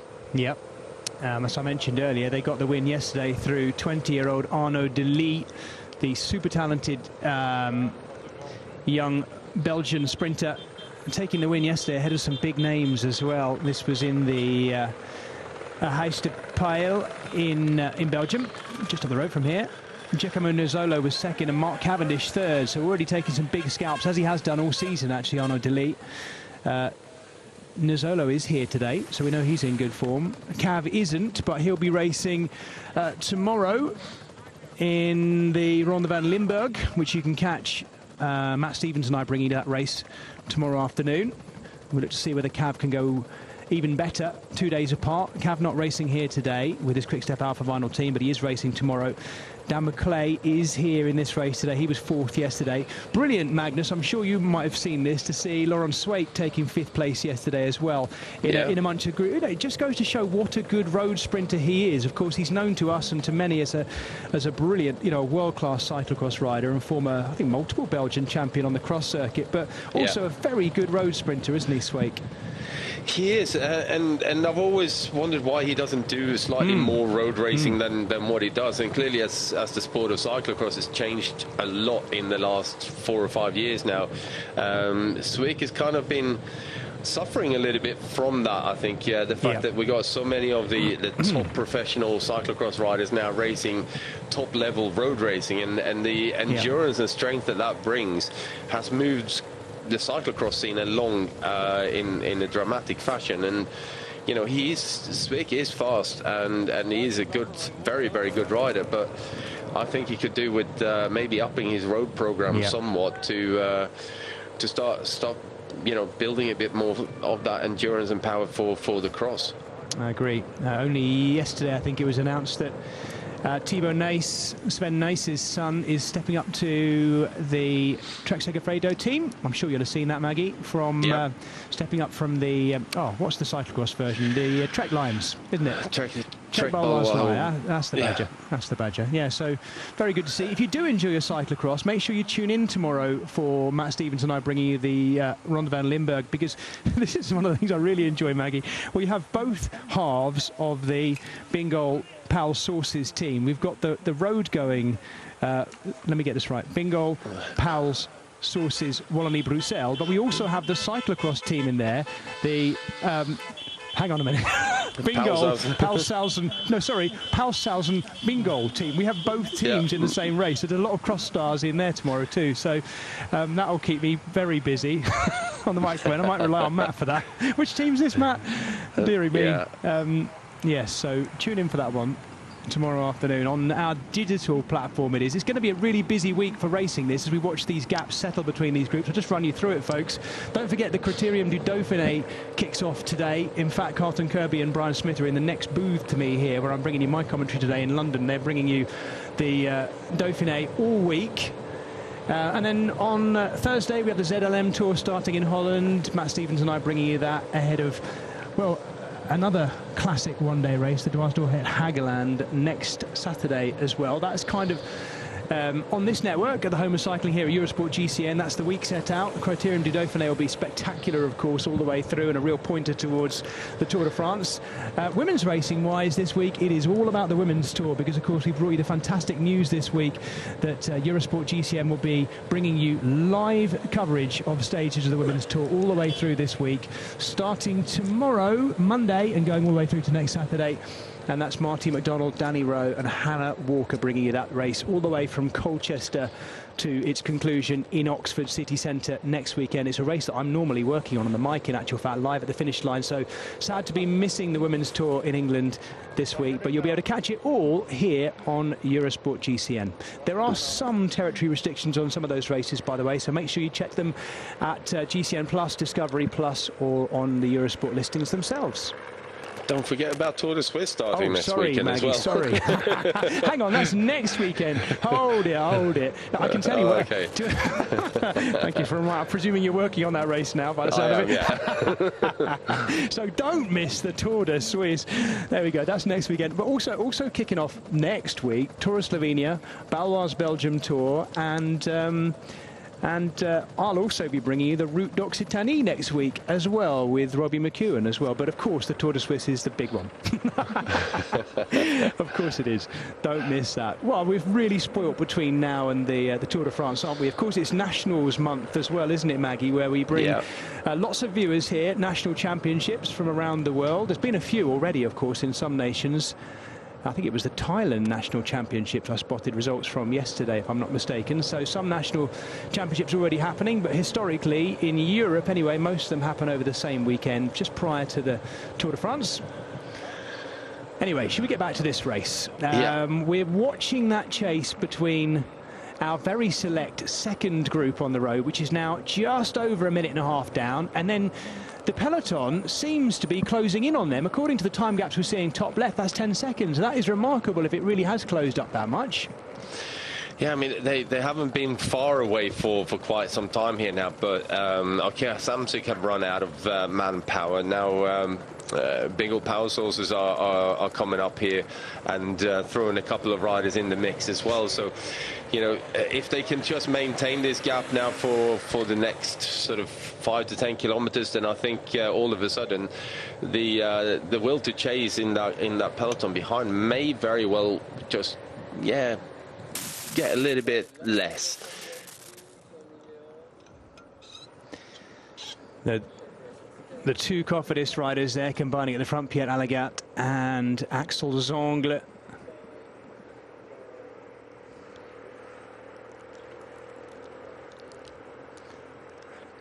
Great split screen shot of the chase of the peloton, trying to bring what is Group 2. A big group of very strong classics men and fast finishers too, has to be said, with Michael Matthews at the back there. Bring them back into the fold. That group has all been kicked off by young Magnus Sheffield, the American. And Ben Turner having ridden across to him. I thought at one point it looked a bit dangerous chasing it down, but he rode across by himself. This is now the front end. Jonathan Narvaez is going to, I presume, Maggie, just be a bit of a spoiler in there at the moment and do nothing.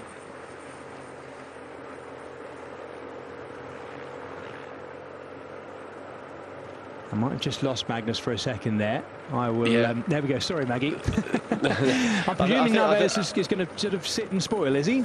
Yeah, I think he's just going to be sitting there and enjoying the scenery, watching the Arkea Samsic riders going as hard as they possibly can, and at the moment, somewhat, yeah, starting to lose a little bit of terrain. Yeah, they're doing everything they can. That is Amaury Capiot as well, just in front of Connor Swift. So they're not afraid to use him, are they, by the looks of it? Capiot going through. I'm presuming he is not then, or maybe won't be their protected rider today, because Hugo Hofstetter is back there, definitely on the outside there, isn't he, Maggie? There he is. Yeah, he is. Narvaez is doing this job textbook, though. He's not really sort of fighting to take position, but if the riders are drifting past him when they're coming off their turns, then he's just going to sit there and say thank you very much. And every time that he gets close to the front, the pace kind of drops a little bit. And yeah, that's exactly how you do that, sort of slowing down the front of the peloton without disturbing it too much and causing any rows within the front of the bunch there.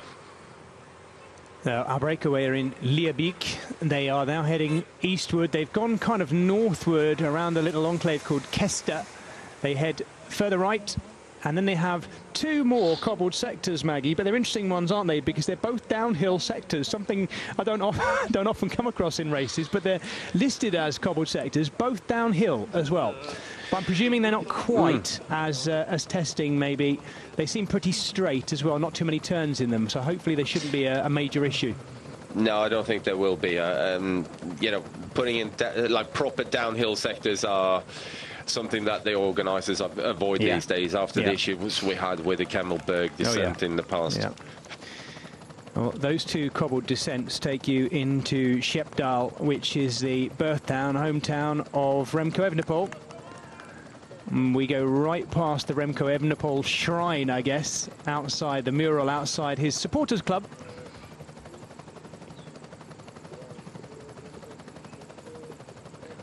Well, those of you who are just joining us after an ad break are getting close to seeing our peloton being led by Arkea Samsic, who are working for Hugo Hofstetter, as we can see. Hofstetter's back there with his white shades tucked into the front of his helmet. We've seen Amaury Capiot do a long turn. And Jonathan Narvaez is the Ineos Grenadiers rider there, who is just covering wheels right now. Next to those to come and help, though, by the look of it, is one of the Groupama FDG riders there. Is that Lewis Askey again? I'm not sure, actually. Jake Stewart was... Sorry, Maggie. It didn't look like him, no. No, not quite as broad as Askey, but it's certainly one of them there. So we are expecting it to be a Jake Stewart pronged attack, that one, for Groupama FDG. He's looked really good these last few weeks. He took a fine second place to... third place, I should say, just behind Alexander Kristoff, who was beaten to the line by... Oh, now that's going to get me. It was in a 0.1 race a couple of weeks ago, 2 weeks ago, in the Coupe de France, and my brain has completely mistaken me. Here. But he's been very, very close, Jake Stewart, to the win since making a bit of a late return to things this springtime, having had a bit of time off and being diagnosed with Crohn's disease. And really, that's a condition that, and I know of a number of other athletes, including triathletes, who live, race and train with Crohn's disease. It's one of those things, I think, although it's not nice, and I certainly feel for him being in that situation, it's one that you can, from what I've heard, learn to cope with and learn to live with, and barring bad flare-ups, can survive through as an elite athlete, as he is proving as well. Oh dear, this is Capiot off the back with Connor Swift as well. I think... that's an interesting one, Maggie. I didn't see them go off the back either. I don't know whether they've done their turns and have now dropped off. That might be it. I think that is the case. They've worked so hard for a period of time here now and have just drifted off. So there we have the capture. All back together. Florian Vermeersch, Tim Wellens, Piet Alligaert, Axel Zongle, Magnus Sheffield, Ben Turner, Michael Matthews and Gianni Vermeersch. There he is on the fronts, still alongside Magnus Sheffield. They're all back in the fold, but those riders still at the front. Florian Vermeersch there, Gianni Vermeersch off to one side in the blue of Alpecin Fenix. Just looking back now, I guess, to get a feel for who is there. Matthews having a good look round as well. This will add a bit of time to the breakaway now, I guess, Maggie, won't it? Because things will be a bit uncertain for a moment or two. Yeah, it definitely will do, and also everyone has been chasing so hard that there isn't an awful lot of power left. As just see Jake Stewart there in third wheel. I think it might have been him actually taking that, closing down that gap. But yeah, this is the moment where an attack like this from Victor Campenaerts could very well be the move that goes. Yeah. Who else? Who else would it be? Victor Campenaerts goes. It looks like he's got Ludovic Robiet with him there as well. No, it can't be Ludovic Robiet. Yes, it could be, actually. Yes, it is. I think the Belgian, big, tall Belgian rider.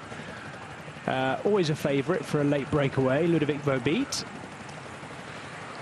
Problem is, he's going to try and get some shelter behind one of the most slippery and aerodynamic riders in the Pro Peloton. And they've got company, though, Maggie, by the looks of it. Yeah, they do. As we come out from the trees, we try and see who that is. It's one of the Bike Exchange Jayco riders. And Amy De Gent covering the move as well for Intermarché Wanty Gobert, a man who was second in this race last year. Got the, what should we say, not lucky, but he got the right split, going left instead of right at the T-junction very late on in last year's Brussels Cycling Classic, and taking that left-hand turn with Remco Evenepoel. The rest of the breakaway, which included Tosh van der Sande, Philippe Gilbert, Mark Hirschi, Brandon McNulty, those guys all went right and never made it back on. There is Amy De Gent there. But in the end, Amy De Gent had no real answer to Remco Evenepoel as he powered away to take that win by himself last year. Knows, of course, the run back into Brussels like the back of his hand, having grown up there. He is not in the race today, but his Quick-Step Alpha Vinyl team, of course, will start with the #1 number on the back of Ilio Kaiser, who is very nearly the oldest man in the race, but he's not the oldest man in the race because that honour goes to Philippe Gilbert. Leerberger with a problem. Oh, yes. Is that front or rear, Maggie? I haven't spotted that. I haven't seen either. No, I didn't. Might just be another mechanical. Sure. Yeah, could be, couldn't it? Hugo Hofstetter. Oh, hello. Hugo Hofstetter here. Let's try and see where these guys are. It looks like he has Robiet with him. Hadn't spotted that. That's an interesting one. Well, every time that we're getting these attacks here now, we're getting closer and closer to the point where something will really stick, because the way that you saw Victor Campenaerts do the attack, he was almost getting to the point where he was pulling that group away, and then he sat up and he completely stopped. If you get the timing right, you can create a very good gap very, very quickly, and yeah, there isn't enough riders in the bunch here now who have got power left to chase with. No. Dan McClay is definitely still there for Arkea Samsic. So we've been mentioning Hofstetter a lot. One rider we haven't mentioned is Dan McClay, because Arkea Samsic have multiple options. We've already seen Amaury Capiot getting dropped, so he is not going to be in there. He's done long, hard turns at the front already, and he's gone as we look back at our breakaway now. But Dan McClay, we've not really mentioned, Maggie. As I said, he was 4th yesterday in Heist Pale, so we know he's in good sprinting form. It's got to be a man to look out for today, should it come back together, of course. I think that's we're getting towards that point now where we have to start questioning that, because a minute and 48, yeah, it's not a massive gap with 30 kilometers to go, but the fact that we haven't got that many teams with full manpower in the behind and the sprinter to chase, I think it's starting to tip into favour. So there we have it from Magnus Backstedt, and I am starting to agree with you, Maggie. It's looking like a healthy gap, this. Just under 1 minute 50, 30 kilometres to go. Heading back now northward. We've got a little bit more easterly roads to do before we turn onto those 2 downhill cobbled sections, which, as I mentioned, we won't make too much of. They're really listed on the race listings for the sake of putting them there. And they come just before the final climb of, and this is one of my favourite named climbs probably in the world of cycling, the Heilige Kruiswegstraat. Now, have I got that anywhere near right, Maggie? Yeah, I've said it as quickly as I can in the hope that, you know, as is my way. Heilige Kruiswegstraat. I won't, I'll wait till we get there maybe, but yeah, that's the last real climb of any note. It's then kind of net downhill over the last 15k or so into the Huber de Stroepenlaan, which is the finishing road outside the stadium in Brussels on the west side, because we started on the east side of Brussels before taking our big U-shaped loop. And there's the front of our peloton, really strung down, and it is a very small peloton now, Maggie, isn't it? There can't be more than, what would you say, 50, 60, right? 50? 50, yeah, that's not always I'd say. hard. Yeah? Yeah, Yeah. so we will start whenever we can looking down to see strong sprinters in there if it were to come back together. Jake Stewart looks good. This is Reinhard Jensen-Rensburg, and Ludovic Robeet there getting a beat of his own by the looks of it as well. I'm not sure what he's done wrong. He was kind of hanging out to one side, but maybe trying to muscle his way in, but we haven't seen it. Philippe Gilbert also having a word or two by the looks of it. I'm sort of questioning a little bit what Lotto Soudal are setting this up for, though. Who are they pulling in for a sprint here? That's going to battle with, you know, I'm expecting Tim Merlier to still be in here. We haven't seen him for a while, but he was definitely one of the riders who were actually just seen him now in towards the back of the group. You know, we got some very, very fast finishers in this. Michael Matthews being one of them as well. Jake Stewart in there. You know, there's plenty of quick finishes. Yet Lotto Soudal are the ones that are doing the work on the front to try and bring this back. So I don't know whether they want to try and make it hard ahead of the next climb and see whether they can split it on that. But to me, that would be the only real way where they have a you know, a big opportunity of winning this, because the rest of the guys, not sure they got. What about Maggie? What about Philippe Gilbert? I mean, he won a reduced bunch sprint in the 4 days of Dunkirk, didn't he, a couple of weeks ago? If I'm not mistaken, is that right? If I remember correctly, but I know it sounds highly unlikely, but who else would it be in that group? Van Rensburg has been doing too much work, hasn't he? Surely. Yeah, definitely. I can't see, you know, Philippe Gilbert. Yeah, he's fast in a reduced group when it's been a hard bike race, but again, is he fast enough to roll a Tim Merlier or a Jake Stewart? No. Or, you know, I don't know. I haven't spotted Christoph, but it would surprise me if he's not in here. You know, actually, we're kind of running low on Intermarché. Oh, there they are. There he is. He's on the wheel. And suddenly they're all there. Thank you. I just haven't spotted them for a while. He is there. Yeah, you're right. Yeah. He's got Amy Degent right in front of him, so Christoph is there. We think Merlier is there, as you say. Caden Groves is there. I've just seen him. Or at least I think I have. Pretty certain that's him back there. Giacomo Nizzolo I've just seen. I'm just writing these down on a piece of paper next to me. Yeah. Giacomo Nizzolo is there. Jake Stewart, as you say. Go on, Maggie, sorry. Not seen Viviani. I doubt that he's in there based on where he was at the first time up the move. Yeah. Yeah, for those of you who maybe weren't with us or weren't with us at that stage, he was sat in the gutter, Viviani, wasn't he? On the floor, if I remember correctly. That was at one point, yeah. Viviani, yeah. So we don't think he's back up and in, but we don't have any evidence necessarily of that. Victor Campenaerts doing a very Campenaerts thing there, settling in on the front and immediately pressing the reset button on his Garmin device there. Checking his power. Love it to see what the power is afterwards, you know. Absolutely.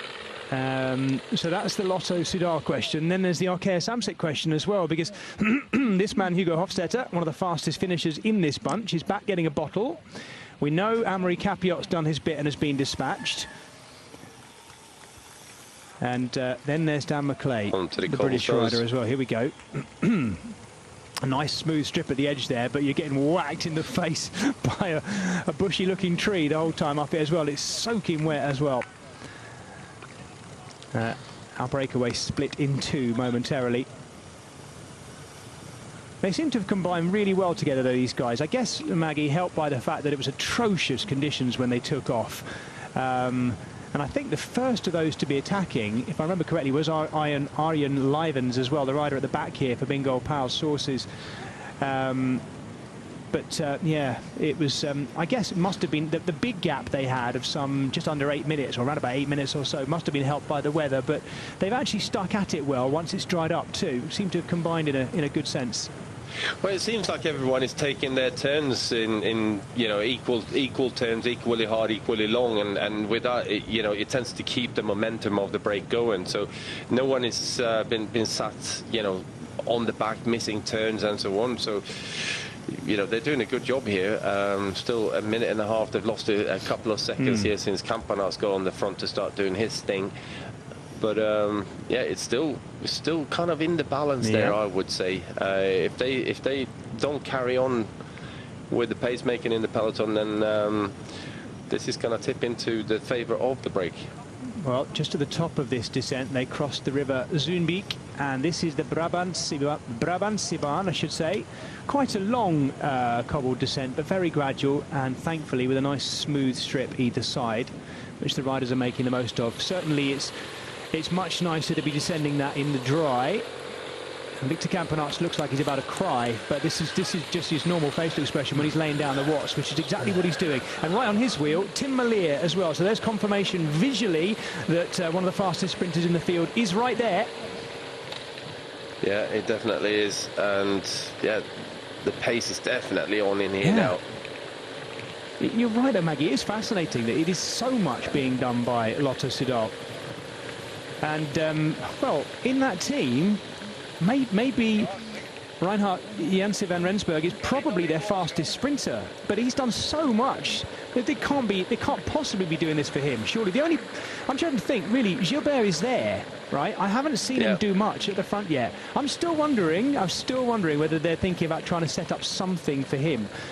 Maybe a bit of payback for last year where he was in the breakaway and didn't really get his chance. He still came fourth, but he had Tosh van der Sande with him, and van der Sande just got the better, well, sprinted out the best of the rest in the other 4 or 5 of those leading riders. I just can't figure out what else it is that they're doing today, but there's obviously a plan. Well, there's definitely got a plan in here. Maybe, I mean, at the moment they're causing a little bit of havoc in the bunch here by pressing on, and it might be the odd split here and there, but getting rid of all of the sprinters is going to be difficult, especially on this run in here now, which isn't the most difficult in terms of terrain. Yes, there are some lumps and bumps left, but nothing major. Oh, I see what you're saying, Maggie. So you're thinking, rather than just bringing it back together for one of their riders to sprint, you're thinking try and shake it down so much they get rid of as many of the sprinters as possible. Yeah, well, that would be the one way to do it, and at which point Philippe Gilbert comes into play more. If you make it that hard a race that the sprinters are constantly, having to work to stay where they are and to stay in the bunch here, then you're taking the edge off them, and all of a sudden you're bringing them down to your level, and I think that would be the only way really for Gilbert to be fast enough at the finish. Okay, it is a slightly uphill finish, which again plays in his favour. But most of the sprinters these days, they go up these little ramps, like they weren't there. Well, you are joining us for the final 25, or now 24 kilometres of one of the oldest UCI one-day races anywhere in the world, the 102nd edition of the Brussels Cycling Classic, the race which for most of its life was Paris-Brussels when it used to run from, yes, you guessed it, Paris to Brussels, when it was a ridiculous distance of just under 400 kilometres initially. It's been whittled down now to a neat and tidy 205 today. And we are, as I say, inside 24 kilometres to go now as the riders head back towards Brussels, having taken in those 2 laps of the Muur-Kappelmuur and the Bosberg.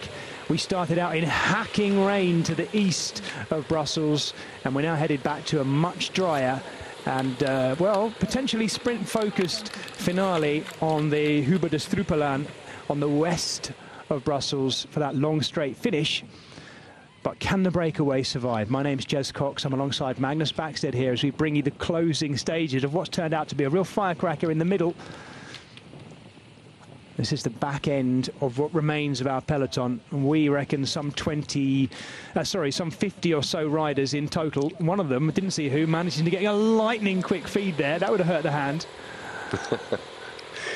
And we're watching, as we have been for some time now, Lotto Soudal drilling down the gap and seeing if they can whittle down the group. It must be hard, though, for them to look back. If that is the tactic of whittling down the sprinters, to look back to see an icy cool Tim Merlier, right arm slightly bandaged there for Alpecin Fenix, who looks very good. Yeah, it looks like Tim Merlier is still possibly nurturing the after effects of that crash in Paris-Roubaix. Yes, it was there, wasn't it? Mm-hmm. Yes, he damaged his arm, his elbow, I think, pretty badly there. So I wonder, yeah, good spot. I think, if I'm not mistaken, Merlier is Tour de France focused this year. I should really check that, Maggie, but I think that might be where he's going. On his day, few would argue about him being one of the best sprinters in the world, Tim Merlier, but he's a great all-rounder as well, isn't he? It's just a strong bike rider, and yes, I would put him up there as probably one of the top three, if not sprinters in the world. Yeah, he's also not a bad cross rider either, is he? Rides a fair bit of cross each winter. Even now, he still goes back to cyclocross. Yeah, he's doing a much more reduced program these days than what he used to. Obviously, his focus is more on sprinting than doing cyclocross. But he still finds it good to do a bit of crossing in the winter and stay on the mud. So it's much the same riders still at the front. They have one of the Bike Exchange Jayco riders infiltrating the team there. Julien Vermote is the Alpecin Fenix rider in the dark blue there. And Amy De Gendt still there, the rider who was second last year. Is he thinking about himself, or is he thinking more of Alexander Kristoff? I suspect it's Kristoff he'll be working for. I would be surprised if it wasn't Kristoff for this finish. Yeah. You know, been a typical Alexander Kristoff kind of day of racing where it's been hard, it's been really grippy, the weather has been bad. He usually tends to shine when it's like that. And, well, the time gap has really tumbled in the last few kilometers here. Now, that sort of turn that Campenaerts and Wellens did across the cobblestone section there really took, the better part of 40 seconds out of this group. If you're just joining us for the closing stage of this race, the final 20 kilometres we're just coming into, we've got one more cobbled descent down the Rosweg to come, and we start the run in to the western edge of Brussels. This is a breakaway that's been away since very early on today. 10 riders. They include one rider from each of the two UCI Continental teams in here. That's Gianni Marchand of Tarteletto Isorex and Timo Willems of the Minerva cycling team. Also in there, Rune Herregods and Gilles de Wilde, both Belgians for Sportlander and Baloise. And in that breakaway, one of the Bingo Pals Sources riders, Arjen Livens. Axel Laurence is the Frenchman for B&B Hotels KTM. Bram Welton, the Dutchman for the French Groupama FDG team.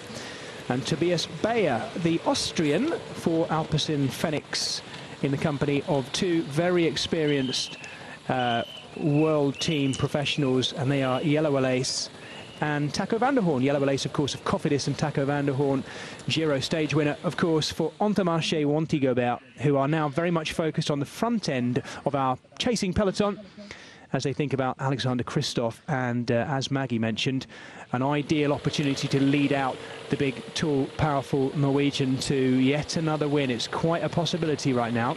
1 minute, let's call it. What's 3 seconds between friends? 1 minute between our 10 leading riders and this chasing peloton being led, as it has been for some time now, by Lotto Soudal.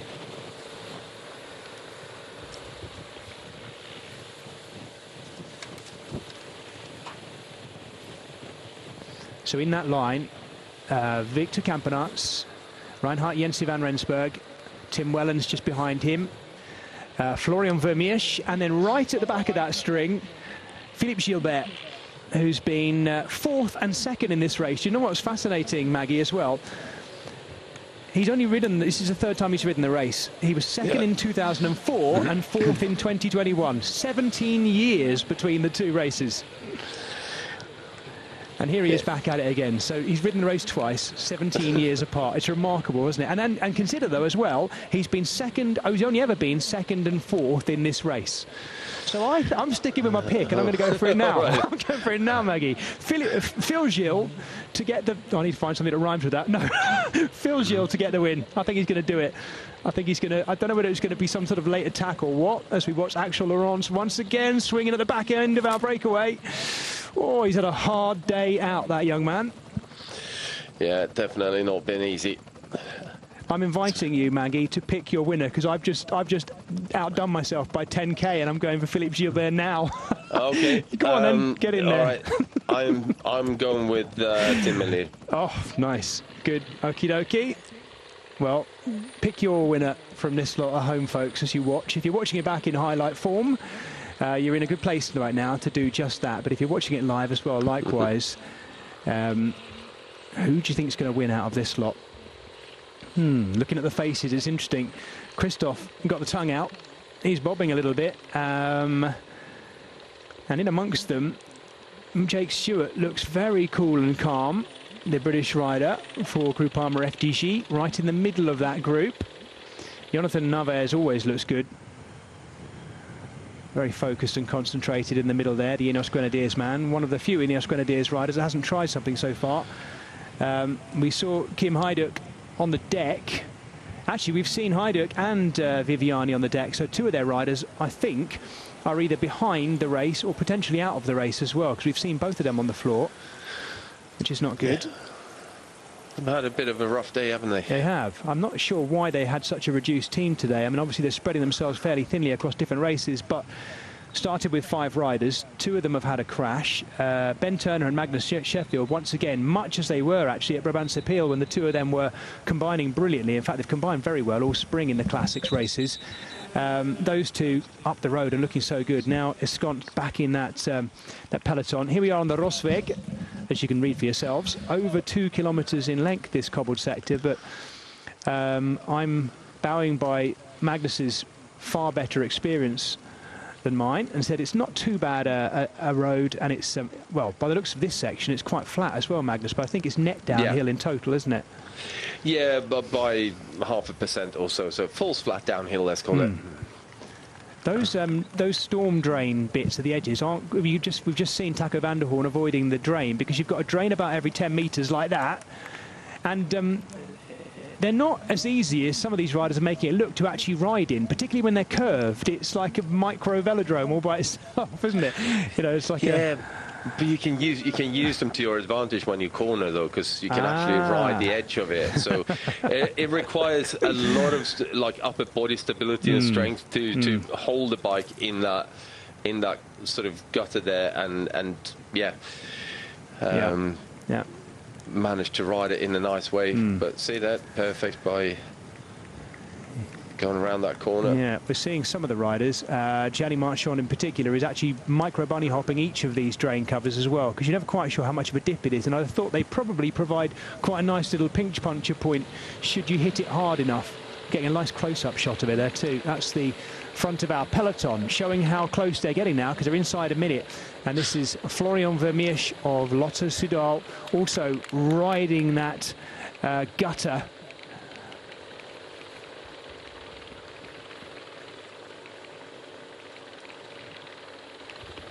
Interesting team today for Quick-Step Alpha Vinyl. You know, it's kind of interesting, isn't it, Maggie, that we've not really mentioned them so much so far. We've seen Bert van Leerberger, as you picked out, off the back. But other than that, they've been extraordinarily quiet, Quick-Step Alpha Vinyl, haven't they? Yeah, they have been. It's not common that we see them so anonymous in these type of races. But yeah, you know, there's so many bike races on at the moment. It's difficult sometimes to even get, like we see, get a full field or full team on the start line. And if things then go slightly wrong for you, then all of a sudden you're on the back foot the whole day, and it's almost impossible to turn that around. But you know, we shall see what happens as we get towards the finish, because I've spotted a few of them in this group here at least. I'm wondering whether Davide Ballerini is in there somewhere. There's definitely a Quick-Step Alpha Vinyl rider there. That's definitely not Ballerini. About 15, 16 riders down. A bit too tall, I think. We'll look out for him. I'd have thought, Magnus, Ballerini's their fastest finisher. But, yeah, I'm not trying to spot who it is. They're around about 15th, 16th rider down, but there's definitely at least one Quick-Step Alpha Vinyl rider in there.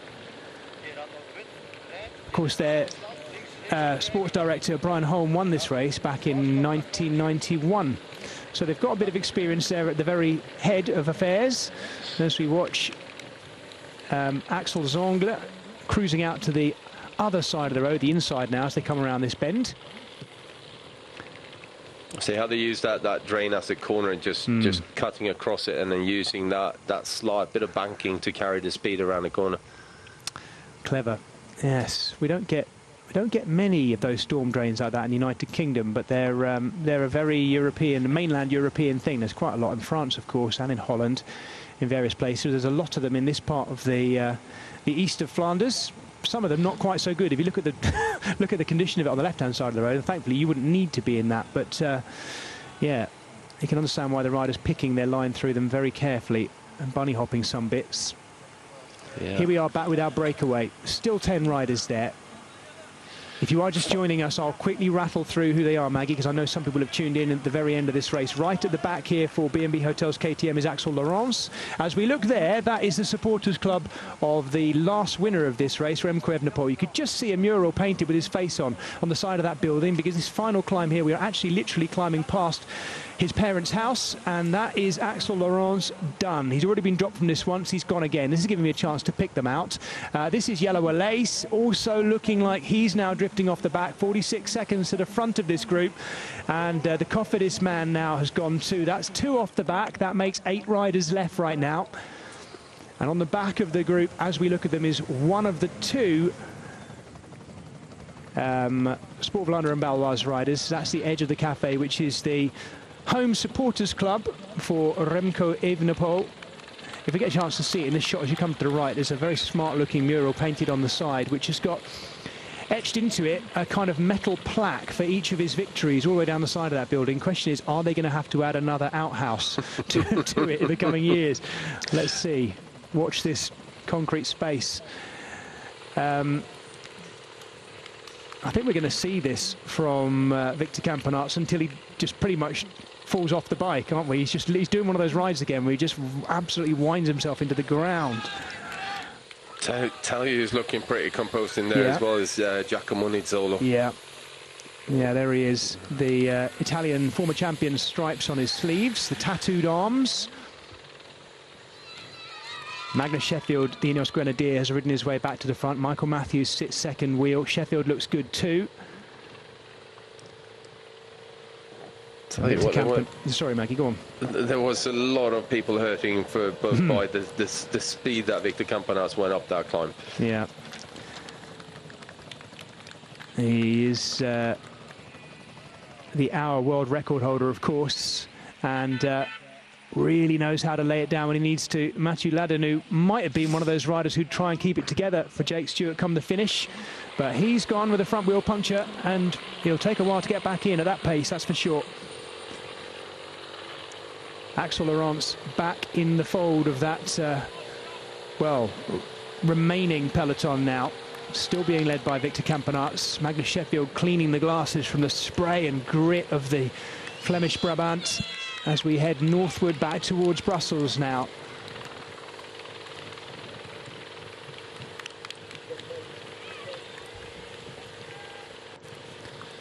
We actually head due eastward now, right into the heart of Brussels before going north to finish.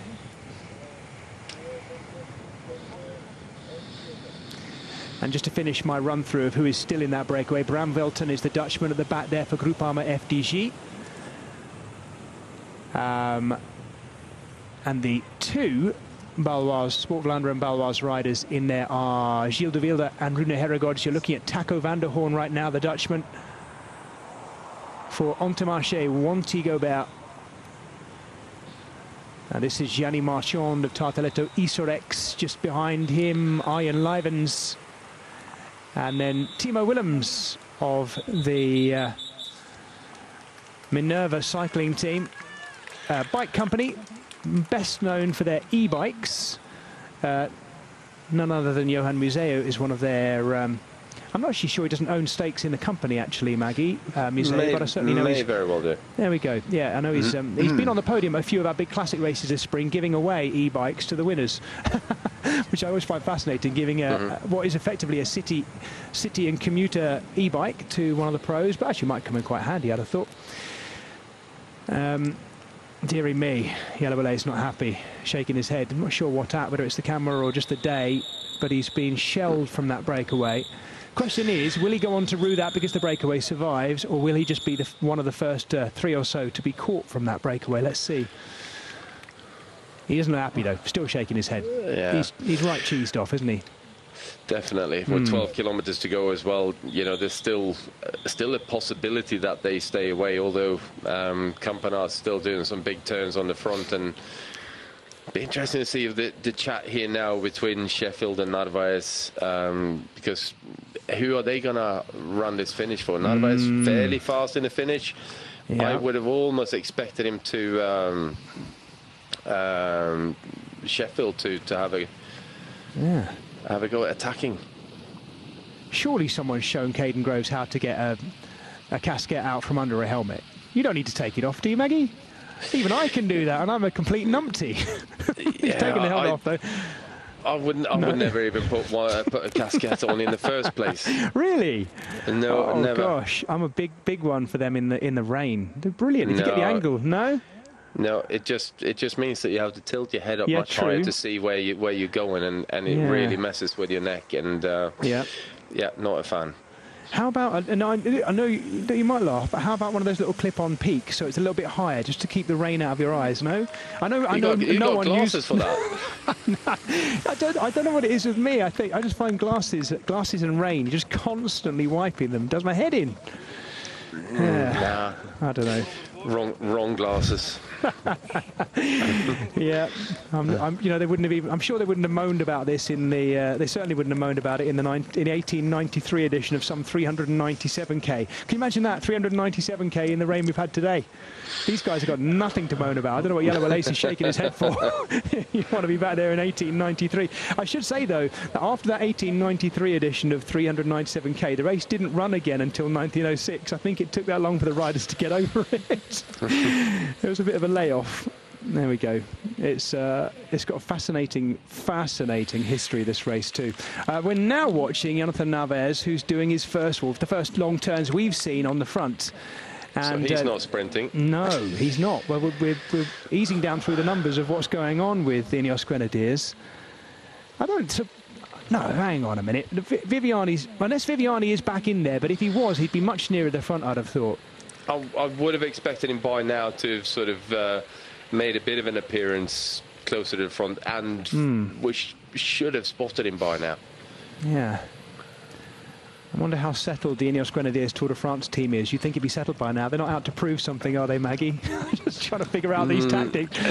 No, I don't think so. No, not at this stage. I actually think as well that Bora Hansgrohe has only got one rider in this group. Right, and that is Danny Van Poppel, is it? Yeah. Right. This is all in for Tim Merlier, because he's got 3 teammates there, and they're already lined up, ready to lead him out. Pierre Allegart, sorry Maggie to interrupt, but Pierre Allegart is the Cofidis rider who's on the back of a string of 2 or 3 other Cofidis riders there as well. So maybe they are thinking about him, but we've got multiple options here with Axel Zongel. Chimolai can sprint if he's there. I don't know if Simone Consone is there as well, the Italian. They've got those 2 Italian fast men. I'm not sure which of them are there. Jelle Willé definitely isn't.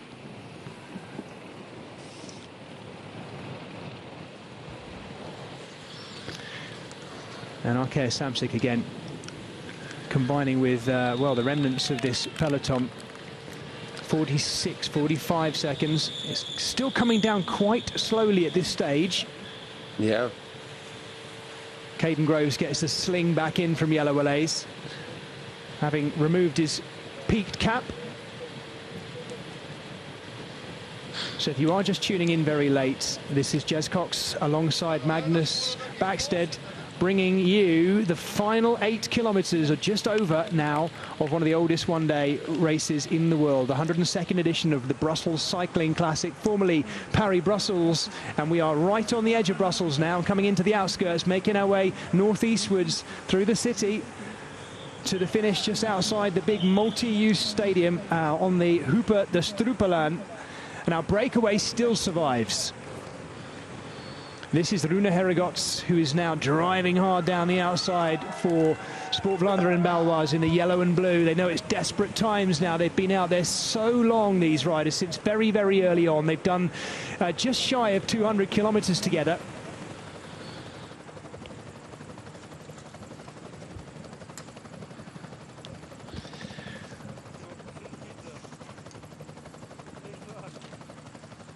And they have an extraordinarily slender lead now over a peloton which looks increasingly more focused around the sprinters that remain within it. Yeah, we've still got, it's 8 kilometres and, well, 7 now and 40 seconds. That is not going to be easy to bring back. They really need to get together here now and work extremely hard to bring this back, because unless they really start looking at each other up front, it's not going to be easy to bring that group back. No, and just behind Victor Campenaerts is 2 of the Sport Vlaanderen Baloise riders. They're not going to do anything just yet while they sit there and wait, because they have 2 teammates still up the road. The second of those sitting on his wheel, I think, is Sacha Wemas, who is a very fast finisher as well. It does look like Wemas. So good day out already for Sport Vlaanderen Baloise with 2 riders in the breakaway. And we're seeing a very second division focused front end of our peloton. There doesn't seem many of our world teams who are really looking to sort of rip this up other than Lotto Soudal. As you say, though, some of them don't have the numbers in order to do so, Maggie, with Bora Hansgrohe possibly only with Danny Van Poppel in there. But right now, if you got, as a sprinter, any teammates left and you want to have a go at trying to win this race, you need to send those riders to the front and start working, because they're very quickly running out of time. And I'm fully expecting a big attack to come from Taco van der Hoorn any second now as well. He doesn't want to take these guys to the finish, especially not Lars van den Berg. Rune Herregods, I think now, is assigned as big team worker for Gilles de Wilde, because Gilles de Wilde is sitting on his wheel and Rune Herregods doing some really long, hard turns in that breakaway. It makes sense, I guess, where you've got 2 riders from the same team. One of them is utterly dedicated to keeping it away, while the other does a little bit less. It does look like Gilles de Wilde is sitting in a little bit here. Yeah, but when you start looking around here now as well, like, so all of the sprinters are amassing towards the front and actually getting onto the wheel of Tim Merlier. And that was from a while back, I think. We're only just looking back at that. That was some 10k or so, 8k ago, something like that. Oh dear, things are breaking up at the front as well, Maggie, because you say there are riders in amongst there who aren't going to do turns anyway, and I'm thinking definitely about the Sport Vlaanderen Baloise riders, and some of those wheels are being let go as well. Tatty end of this race at the moment, isn't it? It definitely is, and it's an interesting one as well for Alpecin Fenix, because, you know, do we trust Tobias Bayer to do a result here? I don't know. Yeah, good point. Good point, because when they've got Merlier perfectly positioned in there, ready to be led out, to rely on the Austrian in here.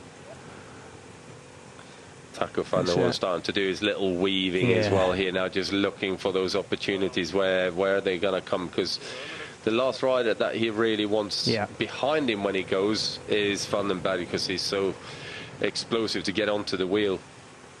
I still think, Maggie, that the fastest guy in there is Bram Welten.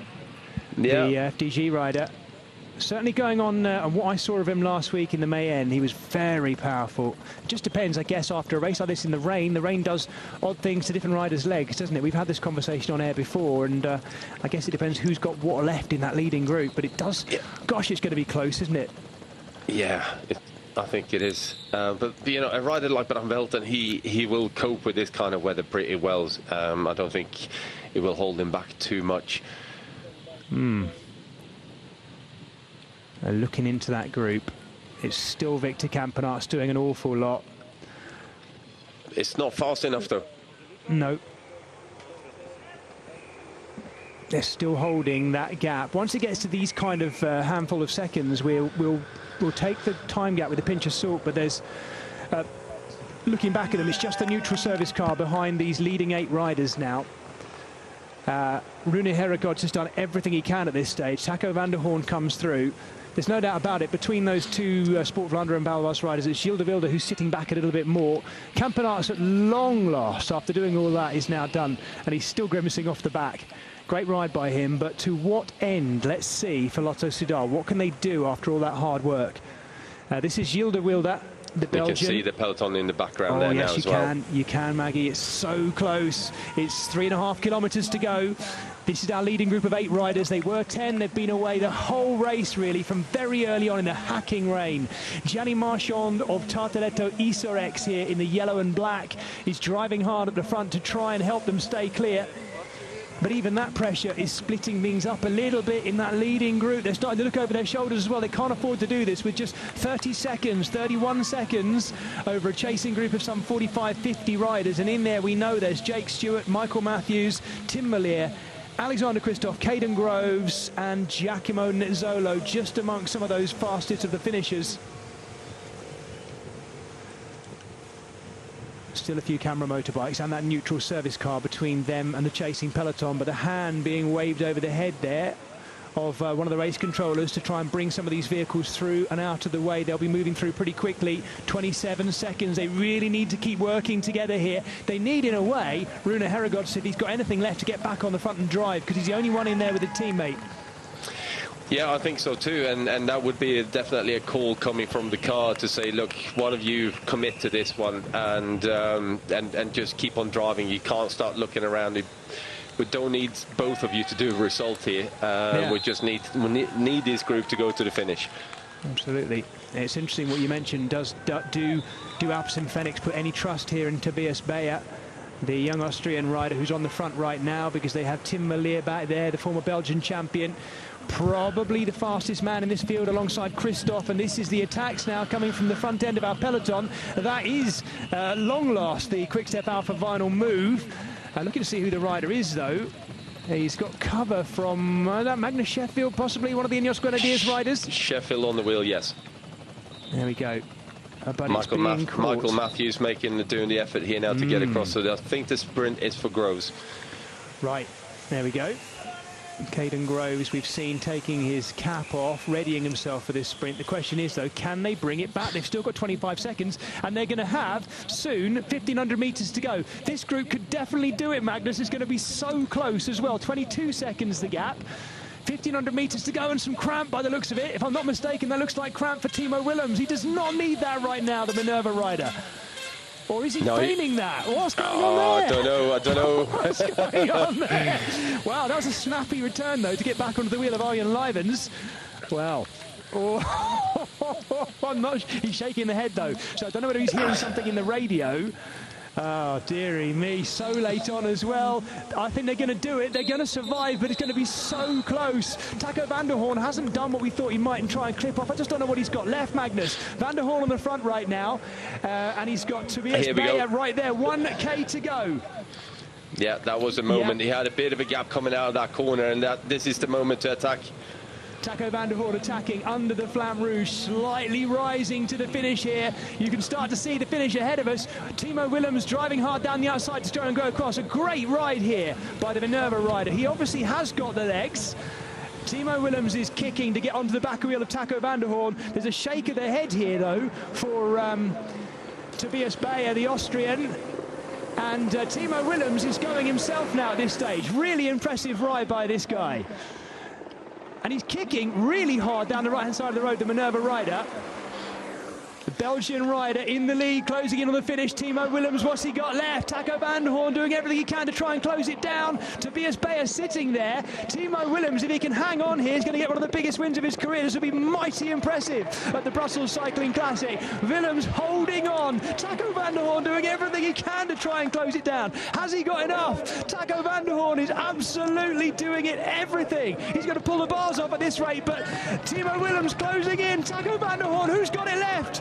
Van der Hoorn, as he goes to the line, is going to take this, and bobbing as he does so. Taco van der Hoorn has taken it, but only at the very end. And look at the remnants of our leading group there, a bang on the bars from Rune Herregods, and here comes the chasing peloton as well. They did survive. Those 10 riders that became 8 survived, and Taco van der Hoorn took the win. Alexander Kristoff is going to hang on and take the best of the rest.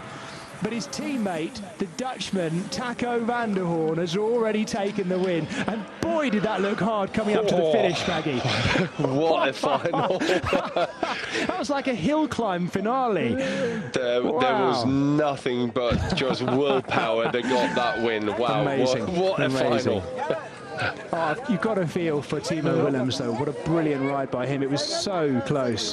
What an exercise in just not giving up from Taco van der Hoorn. He wouldn't have it. He just would not have it, would he? No, I will close it down and I will win this. It was absolutely amazing. Just pure willpower to try and get back onto the wheel, and manages to do so with 25 meters to go. And the fact that there was no one could move, no one had anything left. It's clearly been an extremely hard bike race. Absolutely. Tobias Beyer in the end taking third as we look at Taco van der Hoorn. Wow. I'm surprised as an aerodynamics specialist he's allowed himself that facial hair. Has to be said, Maggie. He normally got everything. It breaks up the wind flow, the airflow, you know. Oh, I like it. Yeah. I see it sort of like a foil, deliberately grown aerofoil to fill in the neck area. That's good. Oh wow, we need to see that. We need to see that front shot in slow-mo again, because it was. Well, we don't need to see it in slow-mo. We just did, didn't we? Yeah. It was amazing. Wow. Intermarché, Wanty Gobert continue this incredible spring and early summer they've had, don't they? Yeah, it's been such a change, such an amazing run that they've had so far. And you know, when you're getting into this kind of field, you know, it's almost difficult to break it up. So 400 meters to go here. Van der Hoorn out of the saddle, can't do that anymore. Gets seated, and he's millimeter by millimeter clawing his way back on again. But you know, at this point, I thought Willems had got it. I didn't think 200 meters to go, and it's still a decent gap, you know. And yeah, Willems is just running out of legs, and Van der Hoorn, 100 meters to go, 50 meters to go, just going past him. And yeah, it's all about just willpower. So a Dutchman wins, a Belgian second in Timo Willems, who really deserves that podium place. Great late attack by him. Look at this from the front, absolutely brilliant. What a shot of Taco van der Hoorn. Awesome seated power, as you say, Maggie. It's nothing really to do with the slippery road. He just couldn't get out of the saddle because his legs are hammered. What a victory. Brilliant to see.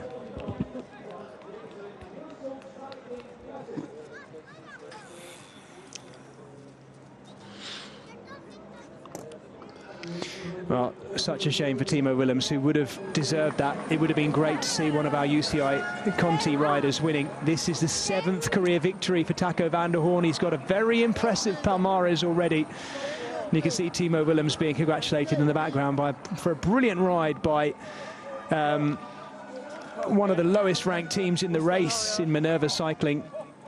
Great day for them in this Point Pro race, one of the oldest one-day classic races in the world. This 102nd edition of the Brussels Cycling Classic, taken by a Dutchman, Taco van der Hoorn. Very popular rider, Maggie, isn't he, with everyone? You see him getting the congratulations there of Alexander Kristoff. Yeah, Christoph though looked like he was a bit disappointed that he didn't get to have a run at that finish. You know, the body language after the line there was like, gutted I didn't get that one. But I'm sure he'll be happy with this one. Absolutely. There it is, provisionally confirmed for Russ van der Hoorn, getting the win just ahead of that plucky late attack from Timo Willems. Tobias Beyer, the Austrian, you don't often say that, in third place in a race like this. Rune Henriksson and Gilles de Wilde, the duo for Sport Vlaanderen and Baloise, 4th and 5th. Arjen Leijven 6th. Bram Welton, the Dutchman, in 7th. Not really in the end getting a chance to use his sprint finish. Gianni Marchand gave it a good go late on in the yellow of Tarteletto Isorex to try and stay clear. And stay clear they did. Let's grab a word with Taco van der Hoorn. If he can just recover himself. He looks like he's chilling. Met jouw overwinning, beschrijf hem eens. Congratulations with the win. In de laatste 100 meter gedaan. Hè, Describe us the last 100 meters to us. Zo, het moest van ver komen wel. Dus, so I had to come from really far back. Het was echt zwaar. Hij ging hard en hij was echt. Hij was going really hard. In de Bingbang met een kopgroep gezeten en toen was hij was in the front group with him in the Bingbang and dus van ver komen. I kind of knew a bit. Came from really far back, but it was still very nice to finish it off. So I wasn't sure about that one. Staan op die pedalen daar helemaal op het einde. Ik was eigenlijk niet zo. In het begin was ik heel goed. En daarna vond ik me eigenlijk niet heel goed tijdens de koers. In the beginning I was really good, and towards the end I didn't feel that great. De ploeg, ja, reken maar niet op mij. En probeerde hem af te passeren en kijken of je try and force want dat een sterke groep. Force a break or something, but I just didn't have the legs. Dus ik kon niet communiceren, dus dat was een beetje lastig. En toen, in the end, also the radio broke down, so I couldn't really communicate with him. Was de situatie achter ons ook niet super, dus toen so the situation behind us wasn't all that good either, because you know I still have to try something. Came around the last corner and went full gas around the corner, and then realised that I had a bit of a gap, and then just went full gas from there. And ja, wanneer wisten jullie, of wanneer wist je, we blijven vooruit, want het was een strijd met het peloton. When did you know you were going to be to stay ahead? Because only 25 seconds with a kilometer to go. Ja, op een gegeven moment hebben we best wel snel versneld eigenlijk, omdat er een beetje chaos was in het peloton. Ze pakten 7,5 minuut. En toen voelde ik dus eigenlijk niet heel super. Dus toen dacht ik, we got 7.5 minutes there, and I just didn't feel great at that time. So I was trying to slow down the group a little bit. Dan blijf ik erbij en dan gaan we daarna wel gas geven. Toen was het op het einde werd het nog wel close. Maar toen met 5 kilometer te gaan, dacht ik, misschien gaan we het wel, misschien niet. Really close, but you know, the last. I'm just going to play everything on one card and see what we can do. Vooruit te blijven en dan vierde te worden, dat heb je niet gedaan. You know, I didn't really want to be fourth, staying out there, but you know, we ended up having to play everything on this one. Ja, ik rij altijd groot, dus. Said really big gear on the final day. Yeah, I always ride a big gear. So. Niet per se voor iedereen handig, maar voor mij werkt het goed. So it doesn't work for everyone, but for me it works really good. It's nice to just keep confirming, and of course last year the Giro was the most amazing stage. It was really incredible after that period, and it was really special. But that you can keep on going and sometimes just finish it off. And a lot of times I try, and a lot of times it don't work. But sometimes 1 out of 10 or 1 out of 5. Sometimes if I had to break it, it goes. Yeah. So it was nice that I could show it again. And once again, a win for your team. Yeah, it's going unbelievably great this season, and it's really it's so special. I know everybody is really the atmosphere in the group is really good, and everybody can imagine well. So yeah, it's really nice. Okay, enjoy the podium. Thank you very much, Taco. There we see it from behind again. Taco van der Hoorn riding that white line as much as he can, hugging the smooth white line to the finish line, bobbing and pushing that massive gear, as he mentioned there too. Well, folks, those of you who are joining us on our linear coverage, we're going to be leaving you in just a moment. So I thank you for your company from myself, Jez Cox, and from Magnus Backstedt. Until the very next time, I do hope you've enjoyed this brilliant edition of the Brussels Cycling Classic. And do join us all week, of course, for the Dauphiné.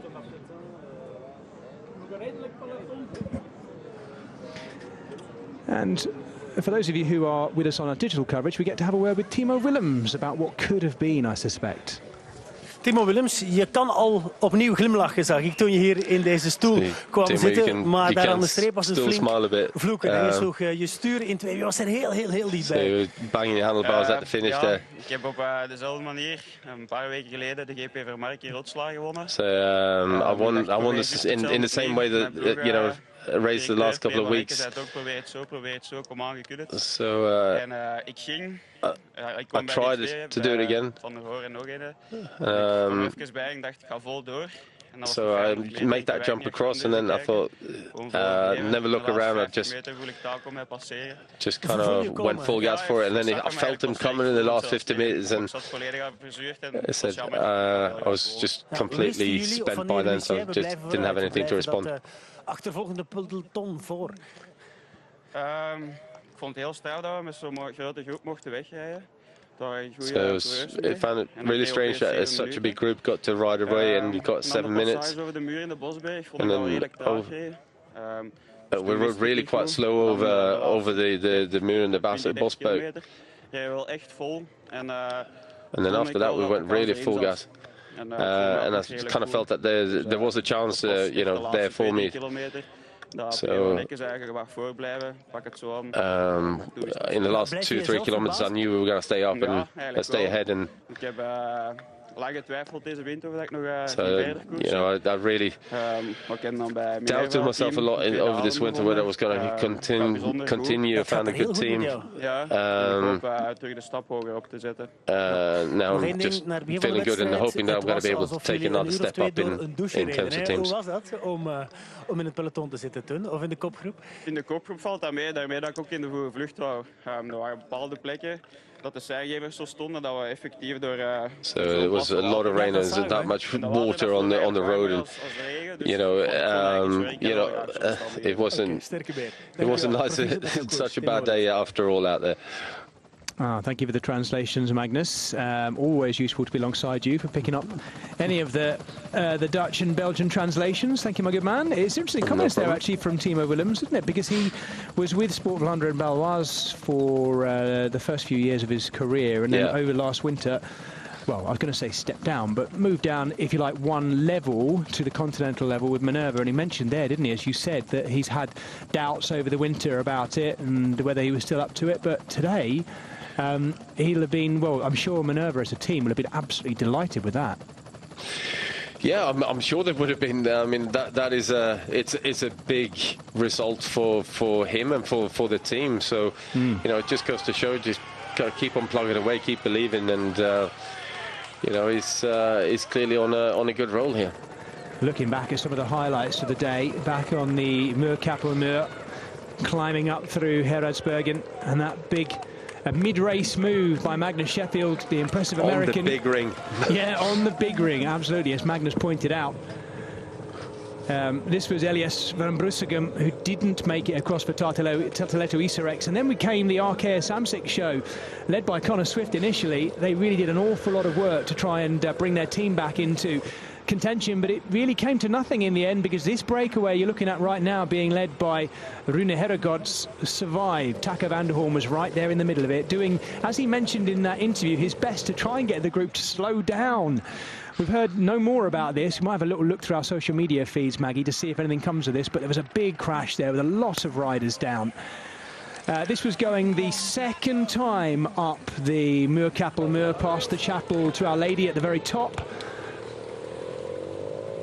And Sheffield there, as Magnus mentioned, on the big ring over the top, forming a very elite leading group. Michael Matthews in there with them. But then it all started to come back together. The groups reformed. Arkea Samsic did everything to sort of shred things down, but everything came back together again. We were, well, certainly I was, Magnus. I must admit, I keep promising myself I'm not going to talk the breakaway out of it, and they did survive, didn't they? They absolutely did. Yeah, I mean, with the way that the peloton was behind, and the fact there was only one team chasing, the time gap just wasn't coming down quickly enough. No, this was when our first two riders were detached from there too. The second of those, of course, was Oh, I do apologise. Who was it? Jelle Beleys. Jelle Beleys, of course, for Cofidis. And then this man who'd done so much work, Victor Campenaerts, eventually dropping off to leave this finale. Taco van der Hoorn just spotting that gap as he came out of the corner and went for it, and yeah, good timing. Yeah, and a good third place in the end by Tobias Beyer as well, the 22-year-old Austrian. That'll do very nicely on his Palmares. Yet to get a win as a professional rider. He's come through the Tyrrell KTM cycling team ranks, the Austrian team, who've produced some very good young riders as well. And there is the result confirmed for us once again. In the end, perfect timing. I actually didn't think the finish was that testing. You know, it's definitely draggy, isn't it, up that finale? Yeah, it's a good couple of percent uphill there, so it's not an easy sprint to deal with. Not the fastest of run-ins, and probably more of a power sprint than one for the pure specialists. Well, we are just left with our digital viewers here on GCN Plus and Discovery Plus, so you guys are going to get a chance to see the podium. And Tobias Beyer, the Austrian, is the first up there onto the podium, which is covered, but thankfully now not needed to be covered because it has dried out in Brussels. He doesn't look overly delighted with it, though. I think he also might be a bit exhausted, Maggie. It's a long day out. Yeah, bit of both. I think as a bike rider, you're never happy unless you win. That was a perfect opportunity for him to take the win, but didn't quite happen. Timo Willems. I'm going to say this, I don't expect you to comment, Maggie, but that Minerva kit, straight out of about 1982, I would say. They make very nice bikes, but the kit is, well, no, not even 82, 81, 1980 maybe. But then again, maybe you could say that's classy retro. It's kind of unusual. Anyway, on to the winner. Such an impressive finale from Taco van der Hoorn. I'm trying to remember, who did you pick as your winner now, Maggie? Was it? I was going for Melida. Of course you were. Of course you were. Yeah. Well, neither of us got it right. Neither of us. I was going for Phil Gilles, wasn't I? I was hoping. I was expecting it to come back, but these guys. Well, what a brilliant 200 and whatever it was, 205k they had, because they went literally from the drop of the flag all the way to the finale and survived, having nearly 8 minutes at one point. And all but two of them survived to the finish. And there they are. Taco van der Hoorn, Timo Willems in second, and Tobias Beyer. Very multinational podium, that. A Dutchman, a Belgian, and an Austrian. Right, they're going to be careful with those corks, aren't they? You can see them being much more careful. I think that the Intermarché guys probably have been briefed on how to do this. This is the protocol from now on. Yeah. We are, of course, referring to Biniam Girmay's I say unlucky, terrible accident at the Giro, not least because of the pain it will have caused, but also just the fact that he then had to withdraw from the race while in such good form. So, yeah, there we go. Such a shame. I'm actually surprised. They obviously don't have overly officious health and safety people at the UCI. Otherwise, they'd have brought out some kind of like mesh mask that you have to wear for the podium presentations that covers the face. Full face helmet and visor. Yeah, like a kind of, like an ice hockey mask or something. That sort of thing. Actually, it could have doubled up as a COVID mask as well. They seem to have gone. Well, they seem to have disappeared mostly, although not entirely, from pro cycling. In fact, notably, possibly indicating his intentions for the Tour de France, maybe. I noticed at sign-on this morning, the only Bora Hansgrohe rider wearing his mask, as far as I can see anyway, for the whole podium presentation and the sign-on was Sam Bennett, the only one wearing one. So, but COVID is still circulating around both the men's and women's peloton at the moment. Riders still getting it, and it's enough to take you out for at least a couple of weeks. And then there's returning from it, Magnus, as well, which is incredibly difficult. Anyway, we're just about to conclude our coverage, so thank you, folks, so much for being with us today for the 102nd edition of the Brussels Cycling Classic. Magnus, thank you very much indeed for your company again. Thank you. And from me, Jez Cox, from Magnus Backstead, and all of us here at Eurosport GCN, until the very next time, thank you for your company, and do enjoy both the Criterium de Dauphiné, and the Tour de Suisse, too, at the end of the week. Stay with us for what's going to be a brilliant week in cycling. Thanks for your company. Bye.